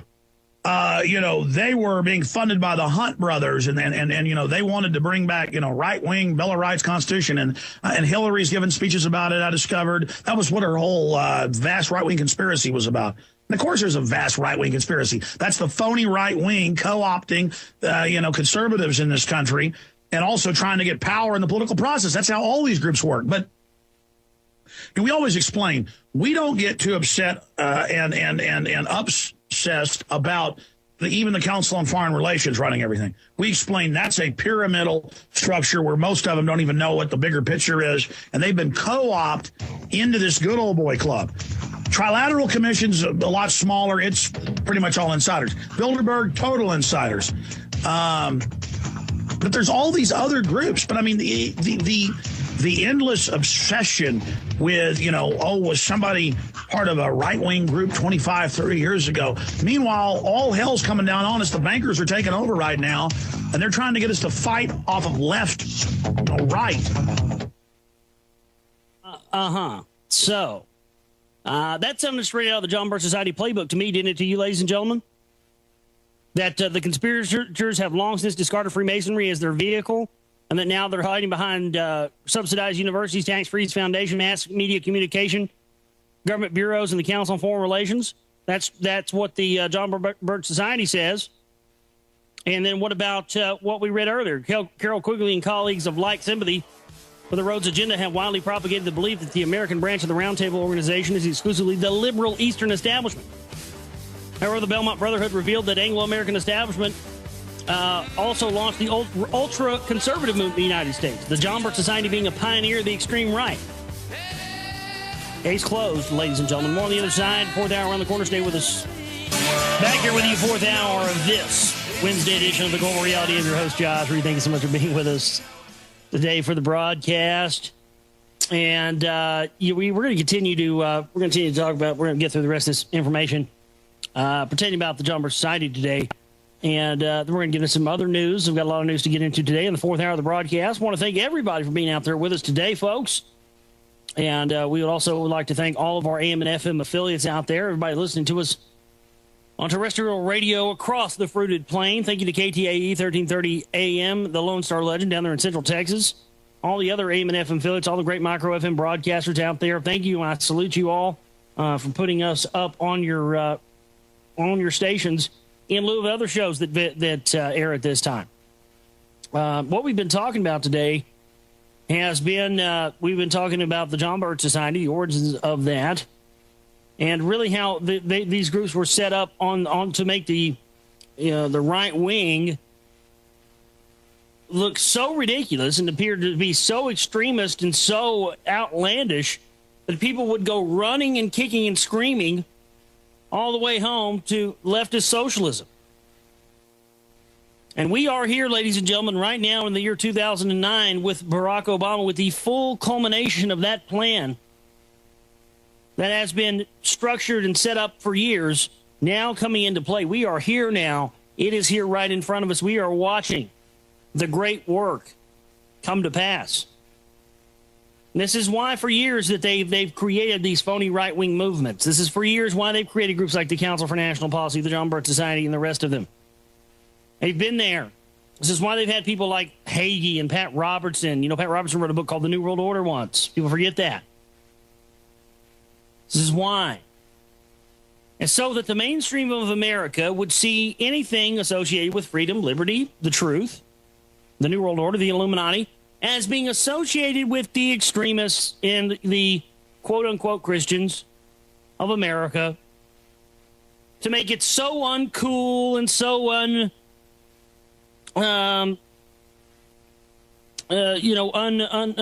unbecoming that they would go kicking and screaming, running into socialism. And this is where we're at, folks. This is what's happened. They've done their job. They've done it well. TheGlobalReality.com is my website. Also, Secret Right Movie, Secret, R-I-G-H-T, movie.com. SecretRightMovie.com is a website. If you'd like to get a copy of my newest film, The Secret Right Volume 1, that are shipping out now. We're going to be shipping out more of the DVD stays. If you haven't got your DVD yet, be patient. You'll have it real soon. And that's where you can go to get it. If you hadn't got a copy of it, please get a copy and support us so we can continue to make more films and continue to expose all the elements, left, right, center, back, forwards, and backwards of the global plan and the global agenda of the elite. Also, we have a no snake oil chipping banner up at myspace.com/Global Reality Show. That's myspace.com/Global Reality Show. It's a no snake oil banner, and we put that up there. It's a chipping banner to keep us from having to have any snake oil sponsors here on the show. I'm liking not having to do that. And to have that up there on the MySpace. So if you'd like to support our work here with my show, The Global Reality, and the films and whatnot, that's how you can do it. And we're going to be releasing the film for free online in high definition pretty quick as well. So there you go. I want to continue this piece today and finish this and get through it on the John Birch Society. Then we'll move on to some other news today here on the show. Contrary to the JBS position on Freemasonry are the facts of history. Organized Freemasonry has proven itself over centuries to be a secret society which foments revolution wherever it establishes a base of operation. That Masonry binds its initiates to a code of conduct antithetical to patriotism is the subject of a lengthy and well-documented series titled America's Subversion, The Enemy Within. Facts substantiated by the writings of Masonic scholars and determined by U.S. state legislator investigations provide the abundant proof that within the United States there is a fifth column dedicated to the overthrow of its constitutional government. The Constitution of Freemasonry, written in 1721 by Dr. John Anderson of Aberdeen, Scotland, laid the groundwork for universal treason rather than loyalty to country. James Anderson's son, Dr. James Anderson, in 1721, went about rewriting Freemasonry's constitution for the Grand Lodge of England. However, the precedents for obstruction and perversion of justice would later be documented in Freemasonry's expansion to American soil, both in a structure of oaths and in practice. American soil would also witness the murder of Captain Morgan, who revealed Masonic secrets to the public and who was murdered pursuant to Masonic oaths and retribution. Such oaths included in the Royal Ark degree, the concealment of crimes by fellow Masons, murder and treason not accepted. Dr. James Anderson's improvements to written constitutions. Give me just a second here. I got to get a drink. I'm starting to have a dry throat here while I'm reading all this stuff.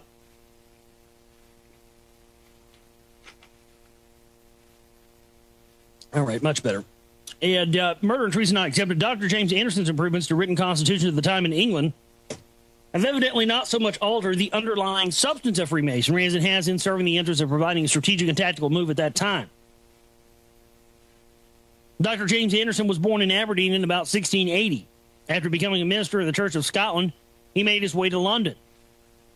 In 1721, he started rewriting Freemasonry's constitutions in a new and better method. He claimed he was asked to do this by the new Grand Lodge of England, founded in 1717, when 4 lodges came together under one authority.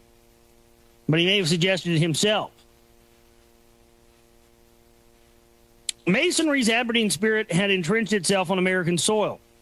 Oaths of secrecy, oaths of swearing penalties of death for breaches of secrecy, and oaths swearing to obstruct and pervert justice.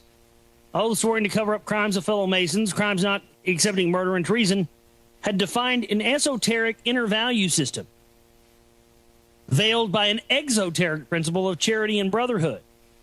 The blue code of silence, which is even in modern times eaten away at America's law enforcement community, condensing drug dealing and even murder by sworn officers of the law, in principle has reflected Masonic code, subverting justice, not accepting murder, and not accepting even treason.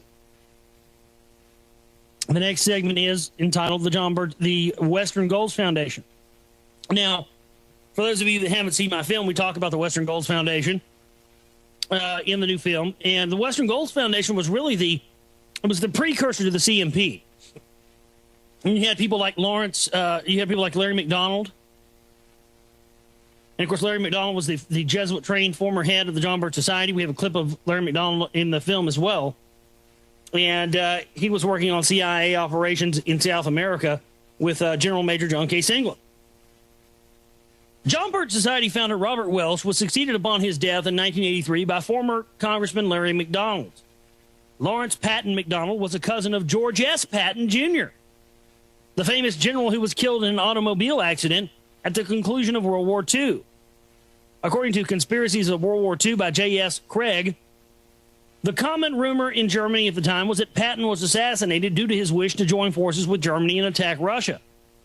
Patton had openly admitted that the Allies had defeated the wrong enemy and repeatedly praised German industry as the discipline of its people.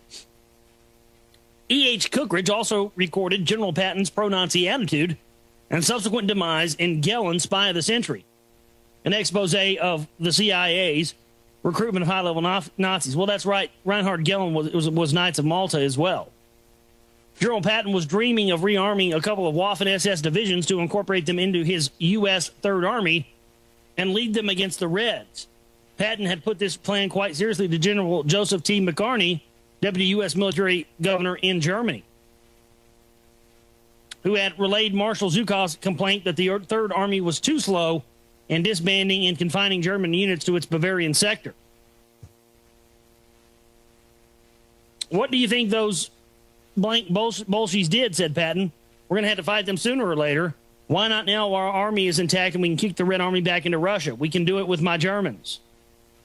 McNarney Petrified reported this to his political advisor, Robert Murphy, who promptly asked Patton to come and see him.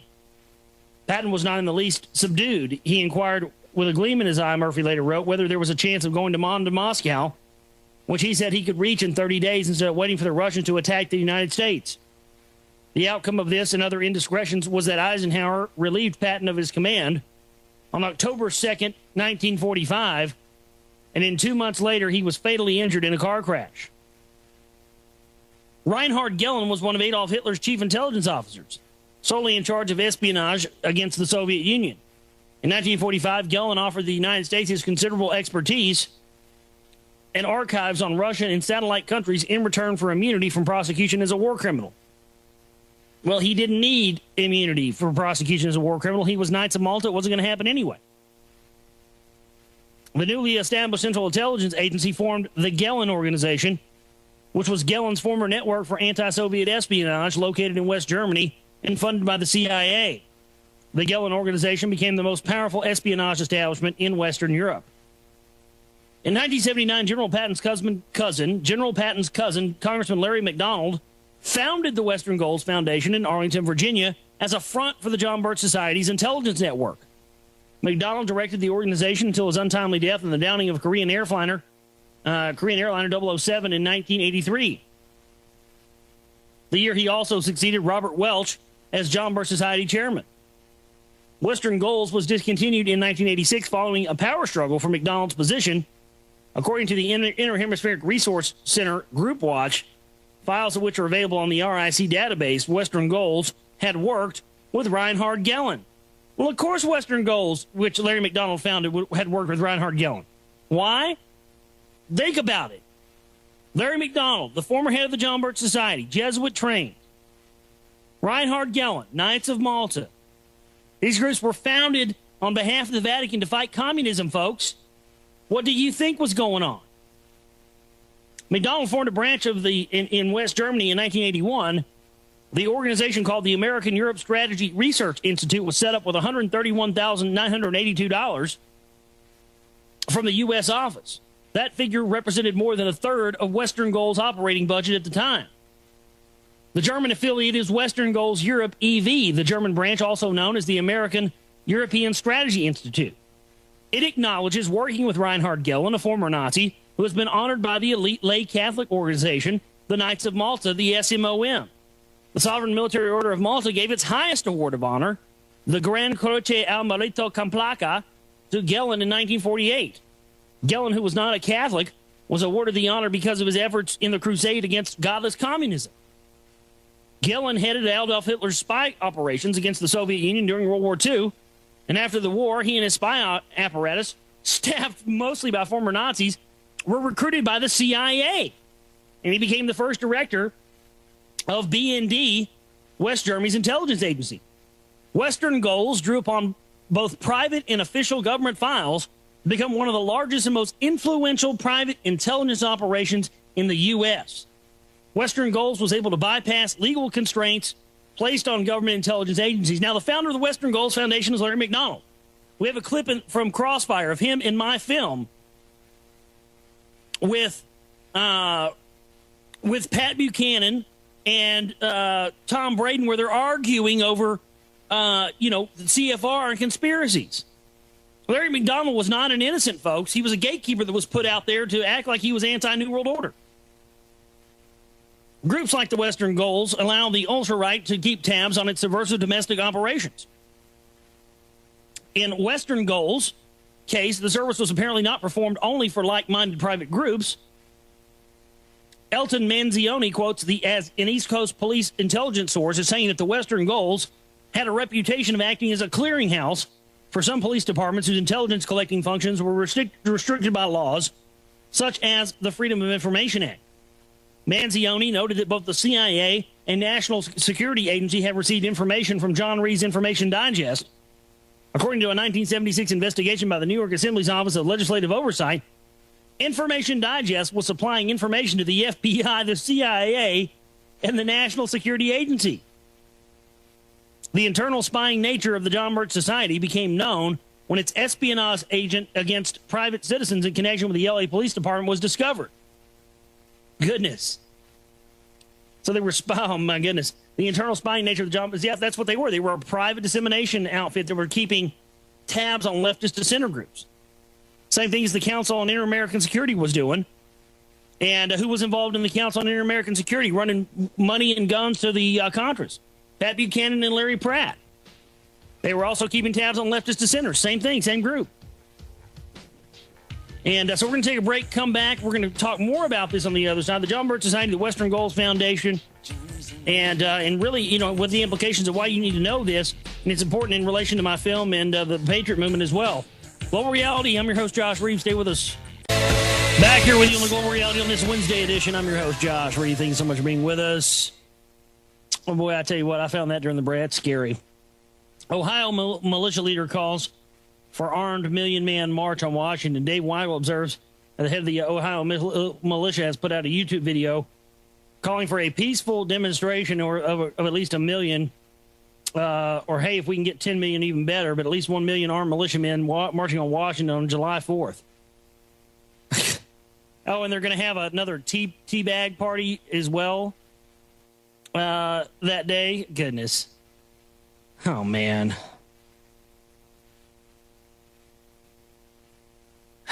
It saddens me, man.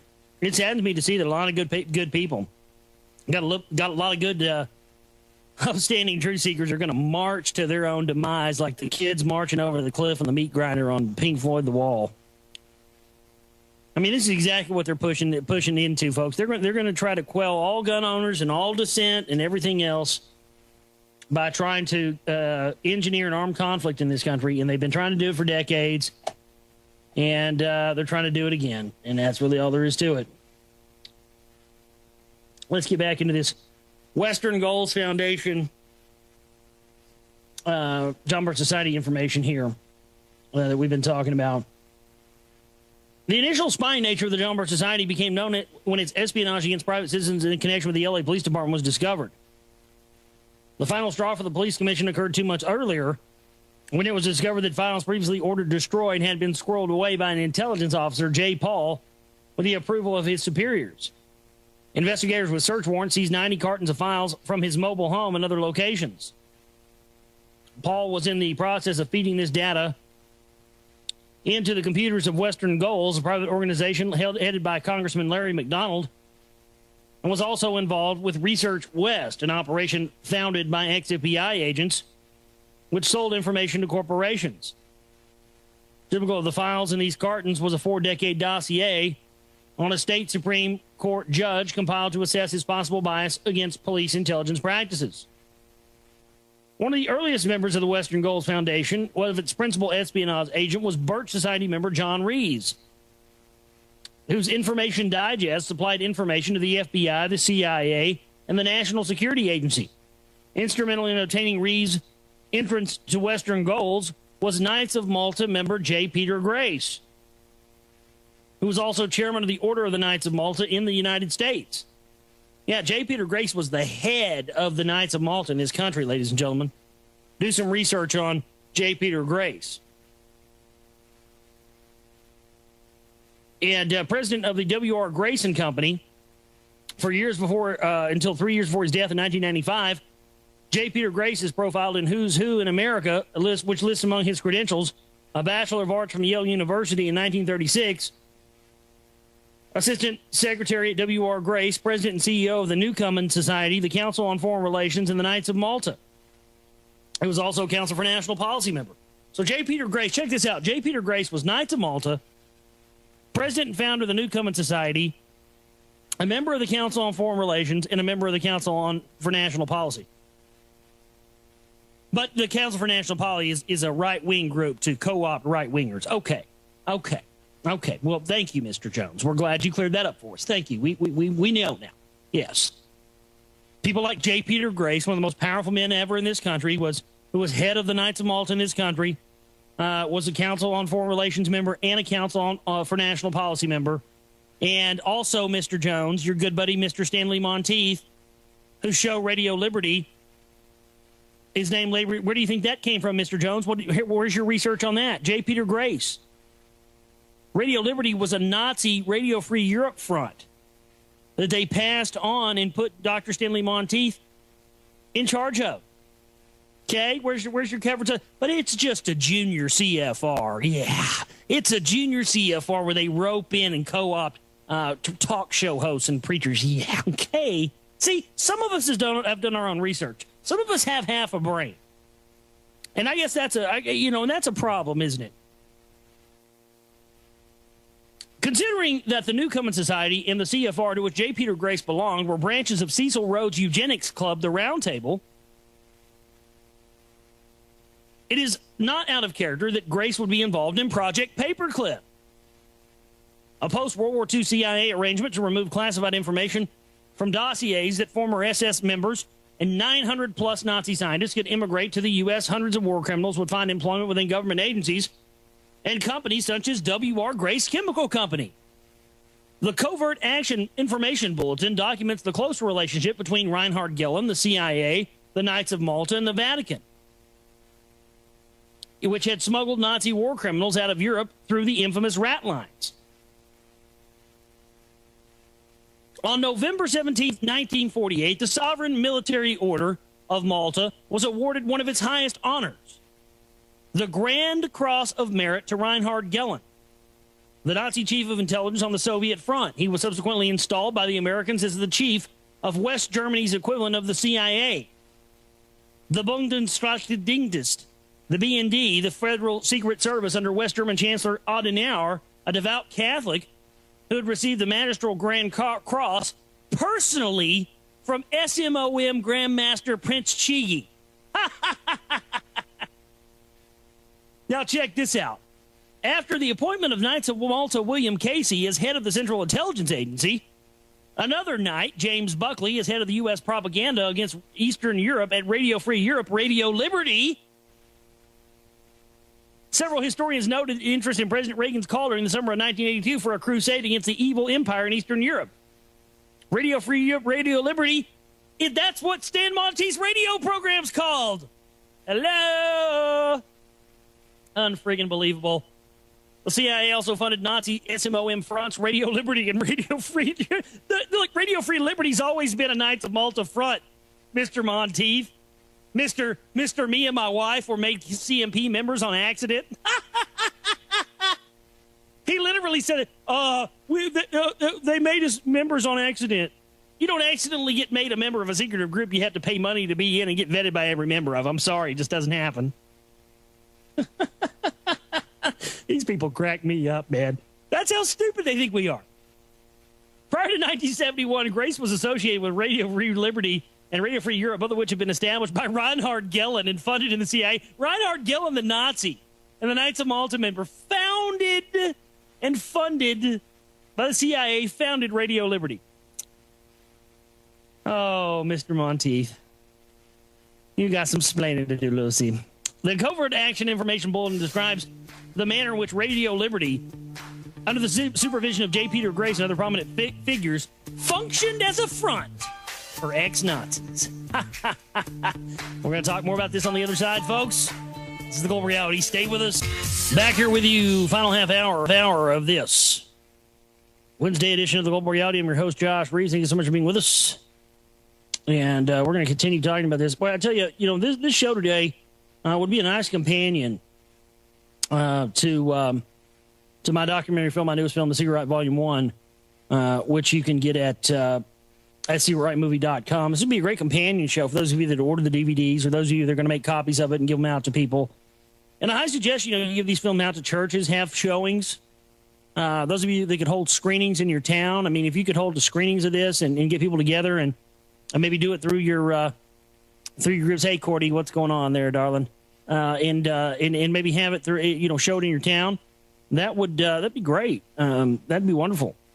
But let's get back into this information.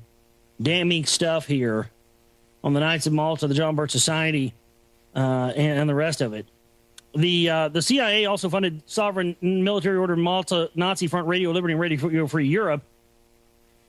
And the Covert Action Information Bulletin describes the manner in which Radio Free Liberty and also, so you upgraded in place of, and everything after worked up into the upgrade for 7. Okay, excellent, cool. Thanks, Paul. Thanks, Paul. I appreciate that. I was just curious because I wanted to know if a lot of my, if a lot of my music stuff and how, what the driver situation would be with that, with a lot of the drivers, see if some of that stuff would work. So cool. I'll definitely have to check that out. But in 1950, the American Committee for Liberation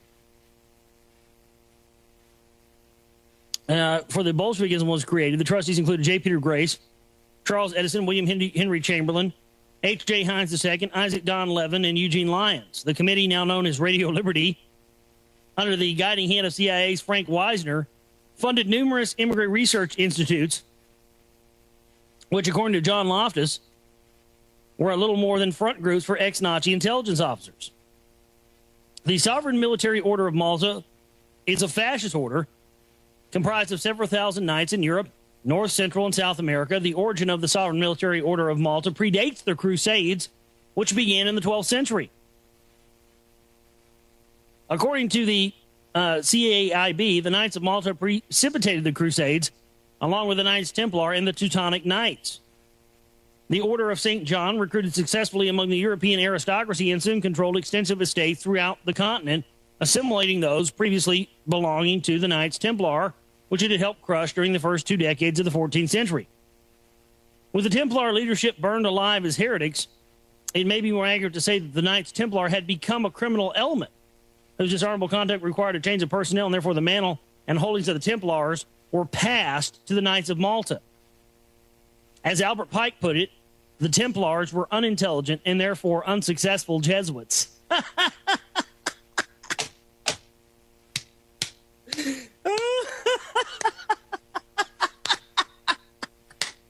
Oh my God, that has got to be the quote of it. Oh man, shebanga! Leave it to Albert Pike to wrap it up, put a bow on it, put the cherry and whipped cream on top of it, pop it out for you, huh? Oh man! So all the Templars, as I found in my own research, all the Templar stuff went to the Knights of Malta because, of course, it went to the Vatican. And Albert Pike, this is a quote from Albert Pike. He says, the Templars were unintelligent and therefore unsuccessful Jesuits. So the Knights of Malta became successful and intelligent Jesuits, and that's why they've had so much friggin' power. Oh, man. I love it, man. I mean, it feels so good to know we're coming to the real root of all this stuff now, doesn't it?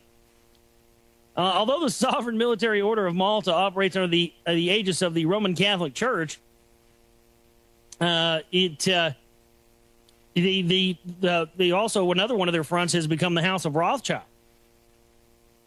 And the House of Rothschild is another Vatican front, which explains why the Knights of Malta include prominent figures in business and government, and how the Sovereign Military Order interlocks with high-level organizations of infamous reputation. Specifically, the Knights of Malta, the Italian P2 Lodge, and the Holy Roman Empire Restorations, the Priory of Sion, have all been proven linked to the hierarchy of the Vatican. Global members of these fascist groups participate at the highest levels of military, international politics, and finance. And the P2 Propaganda 2 Lodge are perhaps the most visible, and are named after the propaganda machine of Nazi Joseph Goebbels. He effectively mind-controlled the German people into believing their Rosicrucian racist ideology had led to the Holocaust. In addition to William Casey, James Buckley, and its current members, the Knights of Malta, after the feudal fashion, including Lee Iacocca, John McCone, William Buckley, Alexander Haig, and many others, Otto von Habsburg, and various leaders of the fascist P2 Masonic Lodge in Italy, while its organizational funding is relatively modest, its leverage is maximized by the presence of its knights in key positions in other private and governmental structures throughout the world. William Russell Grace founded the W.R. Grace & Company in Peru in 1854. The long history of W.R. Grace & Company's chronicles is global expansion and penetration of Latin America in the region the Knights of Malta would later rebuild the Nazi network to conduct fascist operations. This is why they pulled off Iran-Contra, folks. Iran-Contra was a Knights of Malta job. Oliver North was a Knight of Malta. As of 1986, Grace, whose aides included another Knight of Malta, former United States Treasury Secretary William Simon, runs an organization called AmeriCares, of which he is a chairman. A primary objective of AmeriCares is to raise money for aid to Central America. The agency in charge of distributing this aid is the Order of Malta, working through its field organization in El Salvador, Guatemala, and Honduras. AmeriCares, with the help of friends in the Democratic Center in Central America, conducted an advertising campaign in the U.S. on behalf of La Prensa. The ads for La Prensa solicited funds from the public to pay for the shipment of newsprint to Nicaragua.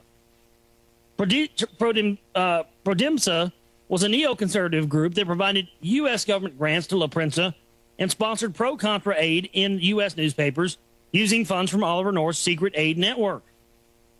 William Simon and Prescott Bush Jr., also members of the Knights of Malta, and Simon was also a Prodemsa National Council. Both Prodemsa and the Knights of Malta were involved in efforts to support the Contras and private sector opposition groups in Nicaragua.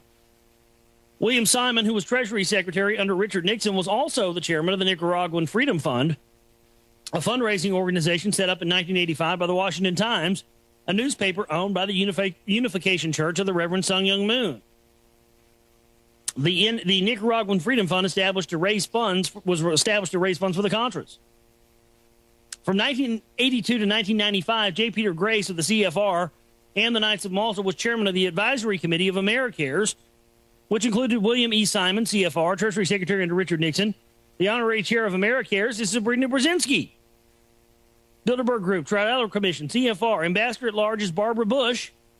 And the advisory committee includes Prescott S. Bush Jr., 33rd degree Mason General Colin Powell, Saul M. Lenowitz, the chairman of Xerox Corporation. Saul Lenowitz was a representative of the Organization of American States and co-founder in 1964 with David Rockefeller of the International Executive Services Corporation, an international business development organization for which Lenowitz and Rockefeller received the Medal of Freedom Award in 1998. So we'll finish this up on the other side of the break here. Final segment of the Global Reality Today, folks. Stay with us. Final segment of this Wednesday edition of the Global Reality right here on the Oracle Broadcasting Network. I'm your host, Josh Reeves. I thank everybody for being with us, ladies and gentlemen. Thank you so much.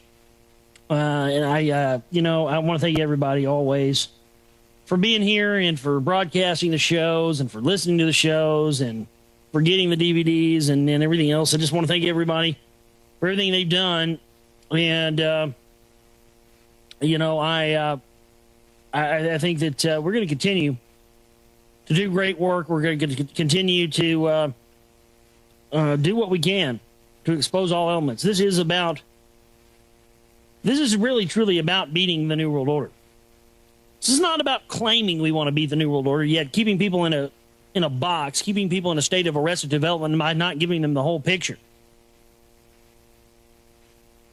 And, I understand now why at one point I thought all this Jesuit, Knights of Malta, Vatican stuff was BS.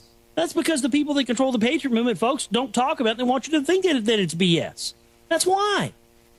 But when you really do the research and you get down to it and you find it out for yourself, you go, my God, now I know why they would never talk about this stuff. And yeah, there are some crazy people out there that push this stuff, and I understand that, and I try to stay away from that stuff, but the truth is the truth, and it is the most valuable thing that we have, and it'll always be the most valuable thing that we have. And nothing we can do to keep us. If you seek this, and you look this out, it will come to you. And that's really all there is to it. I want to finish this today. Don't forget secretrightmovie.com if you'd like to get a DVD from us, and also myspace.com/Global Reality Show if you'd like to chip into our No Snake Oil Fund to keep us from having to have sponsors. You can do that there at the website. So there you go. Let's continue this here. The conquest of Latin America and the Knights of Malta. The Council on Foreign Relations was funded by the Rockefeller family and has functioned as its agency almost from the inception. In 1919, the CFR and its British counterpart, the Royal Institute of International Affairs, were jointly founded by American and British Roundtable members following the Paris Peace Conference. According to the Roundtable, attendees included British and American Secret Society members who worked for British Secret Service or the first U.S. intelligence agency, the Inquiry. The historic meeting was described in Rockefeller Internationalist, The Man Who Misrules the World. Conversation between General Tasker Bliss, Colonel Edward Mandell House, Professor Archibald Carey Coolidge, Whitney H. Jefferson, Dr. James T. Shotwell, and others, the American delegation, and British officials such as Sir Robert Cecil, Lionel Curtis, Sir Valentine Chirol, Lord Eustace Percy, and Harold Temperley led to a dinner meeting at the Majestic Hotel in Paris on May 30th, 1919. It was formally agreed that an organization should be created for the study of international affairs. The first two resolutions set forth the proposed form and substance of the undertaking.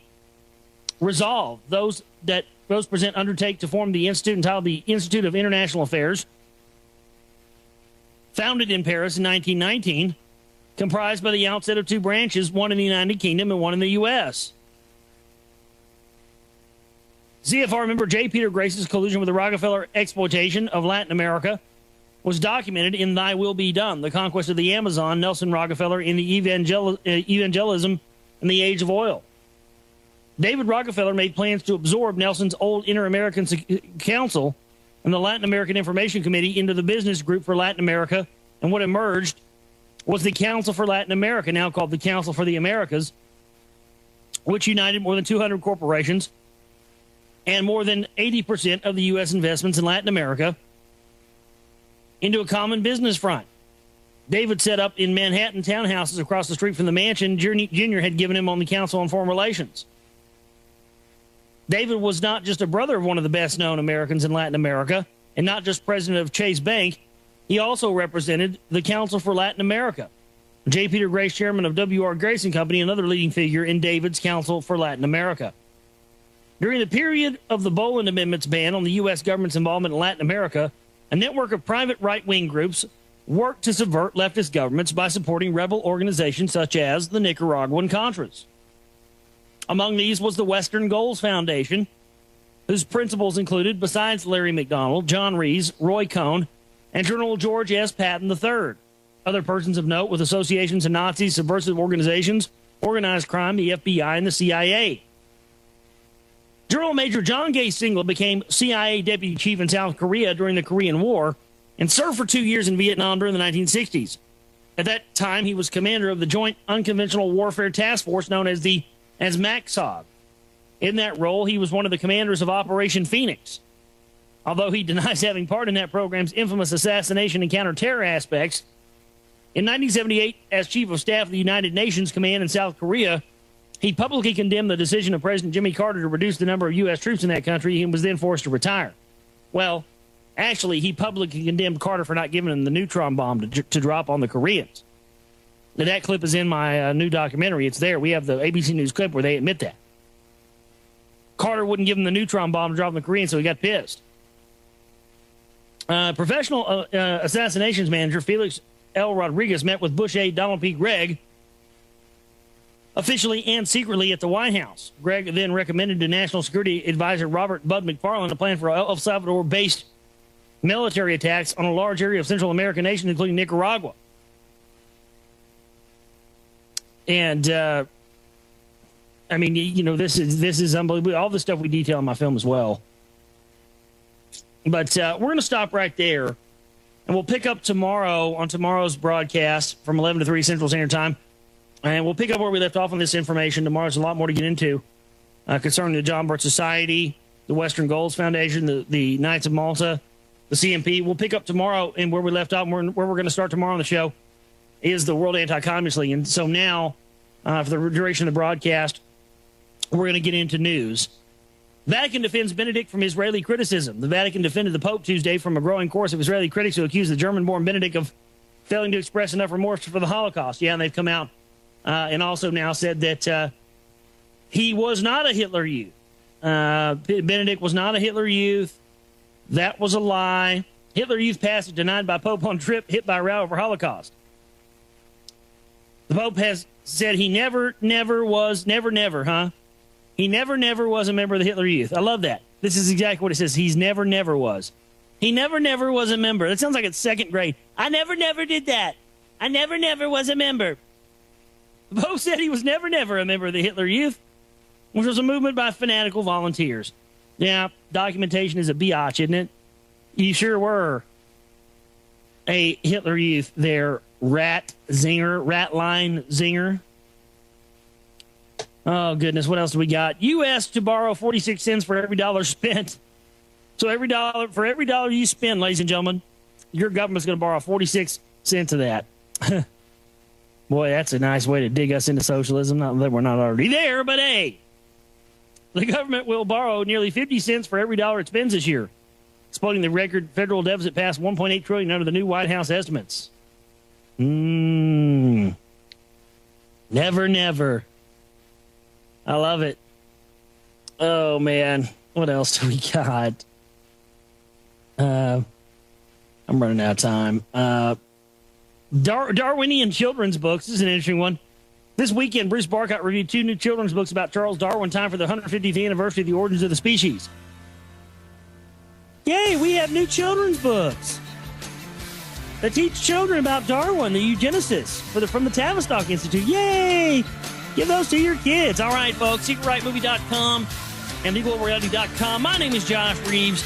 I love each and every one of you. We will see you back here tomorrow, 11 to 3 Central Standard Time. You guys have a great rest of the night. Stay tuned for Alex Answer coming up next. Take care. Howdy. My name is... Let's get into some news without any further ado today. You know, it's amazing to me to still see the attempts at fear-mongering going on with the swine flu. Now, I know that people have, for the most part, at this point, have become apathetic to it. But I think it's funny that there's still news that continues to come out, and people still continue to try to make this appear this is some sort of threat. But this is an interesting article here from Bloomberg.com. Swine flu may be human error. World Health Organization investigates claim. The World Health Organization is investigating a claim by an Australian researcher that the swine flu virus circling the globe may have been created as a result of human error. Really? Well, isn't that just wonderful? Now they're openly admitting, well, this could have been a human error. Our bad. Human error in my rear end. I guess if you call mixing this stuff together in a government laboratory, the Stage 5 bioweapons lab back in 2004, a human error, I guess that is, I guess it's all dependent upon your definition, isn't it? Adrian Gibbs, 75, who collaborated on research that led to the development of Roche Holdings' AG Tamiflu drug, said in an interview that he intends to publish a report suggesting the new strain may have accidentally evolved in eggs scientists used to grow viruses and drug makers used to make vaccines. Oh, well, what happened was that we were mixing this stuff together and we were trying to make these vaccines. And, well, next thing you know, one thing led to another and there it went. And we had this danged old man-bird pig thing here and got out and a bunch of people got it. So, yeah, it just happens. But Gibbs said he came to his conclusion as a part of an effort to trace the virus's origins by analyzing its genetic blueprint. One of the simplest explanations is that it's a laboratory escape, Gibbs said in an interview with Bloomberg Television Day, but there are lots of others. The World Health Organization received the study last weekend and is reviewing it. Kiji Fukuda, the agency's assistant director of health, security, and environment, said in an interview May 11th, Gibbs, who has studied germ evolution for 4 decades, is one of the first scientists to analyze the genetic makeup of the virus. It was identified 3 weeks ago in Mexico and threatens to touch off the first flu pandemic since 1968.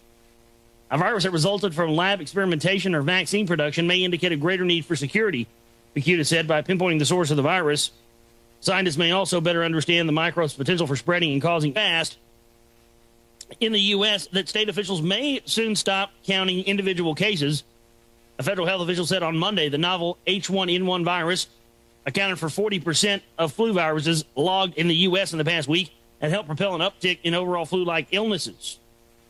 Said Dr. Ann Shushat, a deputy director with the Federal Centers for Disease Control and Prevention. Many of the cases we're confirming are the tip of the iceberg here. The CDC has confirmed more than 2,000 cases in 43 states. In Washington, D.C., with 94 hospitalizations with 3 deaths, another 700 cases are suspected. So another 700 are suspect. Now, wait a second. 2,000 cases. Now, how do you suspect that there are 700 more other people out there? I mean, doesn't that show you that they have? Don't you have even less evidence of that? How can you? It's just like, remember how they did that for the first couple of weeks? They said that 40-something or 50-something people had died in Mexico, and then they had to come back and say, well, no, actually, only 2 or 3 have died, but we suspect that 52 may have died. But yet they put that out there, and that was in every mainstream news article that came out that 52 people had died when only 3 had died. Because it took them a week before they came out and said, no, we suspect that. Well, how the hell can you suspect that 52 people have died? How can you suspect that 700 cases are reported? There may be another 700 cases. I mean, that's theory. These people are conspiracy theorists. They call us conspiracy theorists. We have documentation. We'll be like, hey, wait a second here. You guys admitted to this in your documents. Here it is. You guys openly admit you're setting up world government along socialist lines. Edward Mandel House, founder of the CFR. Hello? Oh, no, that's a conspiracy theory. But they'll say, well, we suspect that 50-something people may have died from this, but we've only confirmed 3. Well, we know that we've confirmed 2,000 cases of the dreaded swine flu. But we may know that it's another 700 may be suspected. Well, you're a conspiracy theorist. You have no evidence, but you're theorizing based on some sort of available knowledge that leads you to that conclusion, right? You're a conspiracy theorist. You know, these people are the conspiracy theorists. This is where this comes from. Unbelievable. More on the other side, folks. This is Wednesday, isn't it? Wednesday edition of the Global Reality. Stay with us. Back here with you on the Global Reality on this. Yeah, they're saying that it sexy face. They're saying that it was it was accidentally created in a lab. That's what they're trying to say. So we are interested in the origins of this new influenza virus. Cox said, but contrary to what the author has found, when we do the comparisons that they are most relative, there is no evidence that this virus was derived by passage in eggs. The World Health Organization's Collaborative Influenza Research Center, which includes the CDC and sites in Memphis, Melbourne, London, and Tokyo, were asked by the International Health Agency to review the study over the weekend. Viguta said the request was extended to scientists and the Food and Agriculture Organization in Rome, the World Organization for Animal Health in Paris, as well as the World Health Organization's Influenza Network. My guess is that the picture should be a lot clearer over the next few days. We've asked a lot of people to look at this, and I'll put the link in the chat room there for you guys.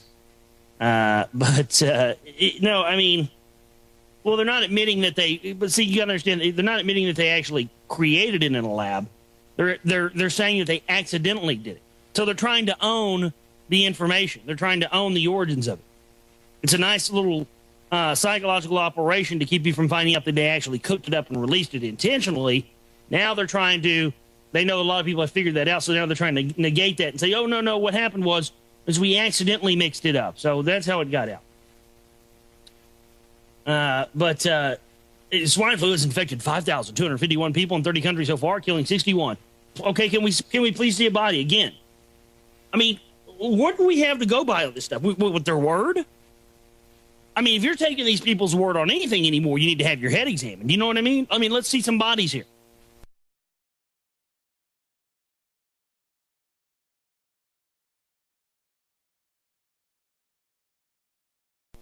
And that's really all there is to it.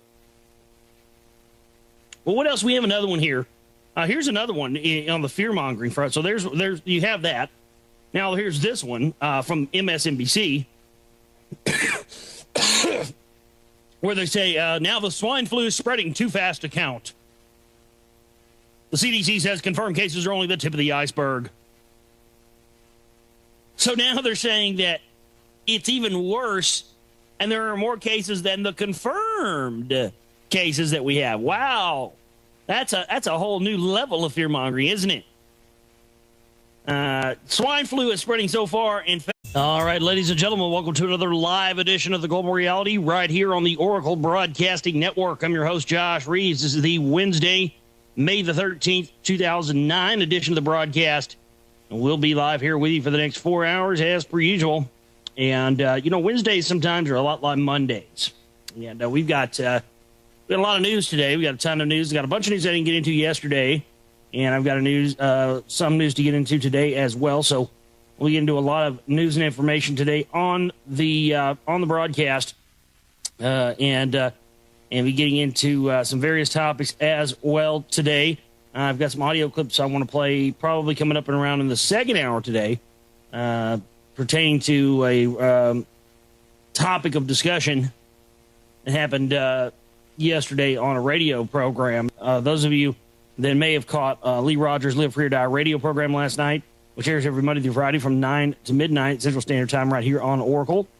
May have heard my appearance on there. I was on that show for 3 hours last night with Lee discussing the Council for National Policy, my new film, The Secret Right, Volume 1. And it was a great show, so thanks to Lee for having me on tonight. In the second hour, I'll be on there for probably the duration of the show, probably for a good couple of hours at least. Coming up tonight, I'm going to be at, it starts at midnight Central Standard Time. I'll be on there the second hour, about 1 a.m. Central Standard Time. I'm going to be on the Midnight Rider program with Mike Chambers, my old buddy Mike, who gave me my first shot at radio. So I'm going to be on there with him tonight discussing the film and the CMP and all kinds of stuff. That's the thing about when me and Mike talk, you never know where it's going to go. So just quick updates there. We will have wide open phone lines for you today throughout the duration of the broadcast at 512-904-8014 and toll free internationally as well at 1-866-841-1065. Those are the numbers to get you up and on the air with us today. The link for the film is www.secretrightmovie.com. That's www.secretrightmovie.com. That is where you can order a copy of my newest documentary film, if you would like to do so. So there it is, and that is the web address where you can do that at. The chat room is also open today at oraclebroadcasting.com, and lots of chatters in there right now. People starting to file in for discussion. So there you go. And we'd like to see you all in the chat room as well today. So there you go. Right now, illness. The sooner we get to grips with where it's from, the safer things might be. Gibbs said by phone from Ken Berry yesterday, could be a mistake that occurred at a vaccine production facility, or the virus could have jumped from a pig to another mammal or a bird before reaching humans. Let's see, again, it really is smoke and mirrors, isn't it? I mean, it really is. It's still, to me, it's still the monkey puppet, you know. It's look over here, look over here, look over here, woo, look over here, look at the silly monkey, look at the silly monkey. Don't look over here. With the people telling you that, you know, they openly admitted in the stories we covered right when it came out. I don't have them in front of me anymore, but with the stories that we covered right when it came out about how back in 2004 they specifically mixed this together in a laboratory. We know this was created. So that's what they don't. So in a way, this is smoke and mirrors for that. See, they always want to own the explanations. They want to own everything. I mean, yeah, it's different than saying this just was created on their own. And yes, I think this kind of story is specifically there to quell the truth from coming out. You know, oh, well, how about we just admit that we accidentally mixed this thing together in the lab and it got out that way? That way we don't have to admit to the fact that we specifically mixed this together and released it. That's really the bottom line. Gibbs and two colleagues analyzed the publicly available sequences of hundreds of amino acids coded by each of the flu virus's 8 genes. He said he aims to submit his 3-page paper today for publication in a medical journal. You really want a very sobering assessment of the science behind the claim. Fukita said May 11th at the World Health Organization Geneva headquarters. The U.S. Centers for Disease Control and Prevention in Atlanta has received the report and decided there is no evidence to support Gibbs' conclusion, said Nancy Cox, director of the agency's influenza division. She said, since researchers don't have samples of swine flu viruses from South America and Africa, where the new strain may have evolved, those regions can't be ruled out as a natural source of the flu. Well, how about this? How about you give us a body? How about that? See, that's the problem here. Nobody's produced a body yet. That's why I don't think any of this stuff's real. Personally, I don't think any of it's real. I don't think anybody's died from it. I think the whole thing's fake. Somebody produce me a body, please. Produce a corpse. Let's have a corpse here. Why not? I mean, if you want to talk about evidence, these people say, "Oh, there's no we don't have any evidence to prove it's the same thing. We don't have any of the samples." Well, let's have a corpse. Why don't you give us a corpse and we'll do us a little analysis on that? But no, they haven't. So that's why I don't think anything's real. I don't think anybody's died from this. I think the whole thing's a hoax. We are interested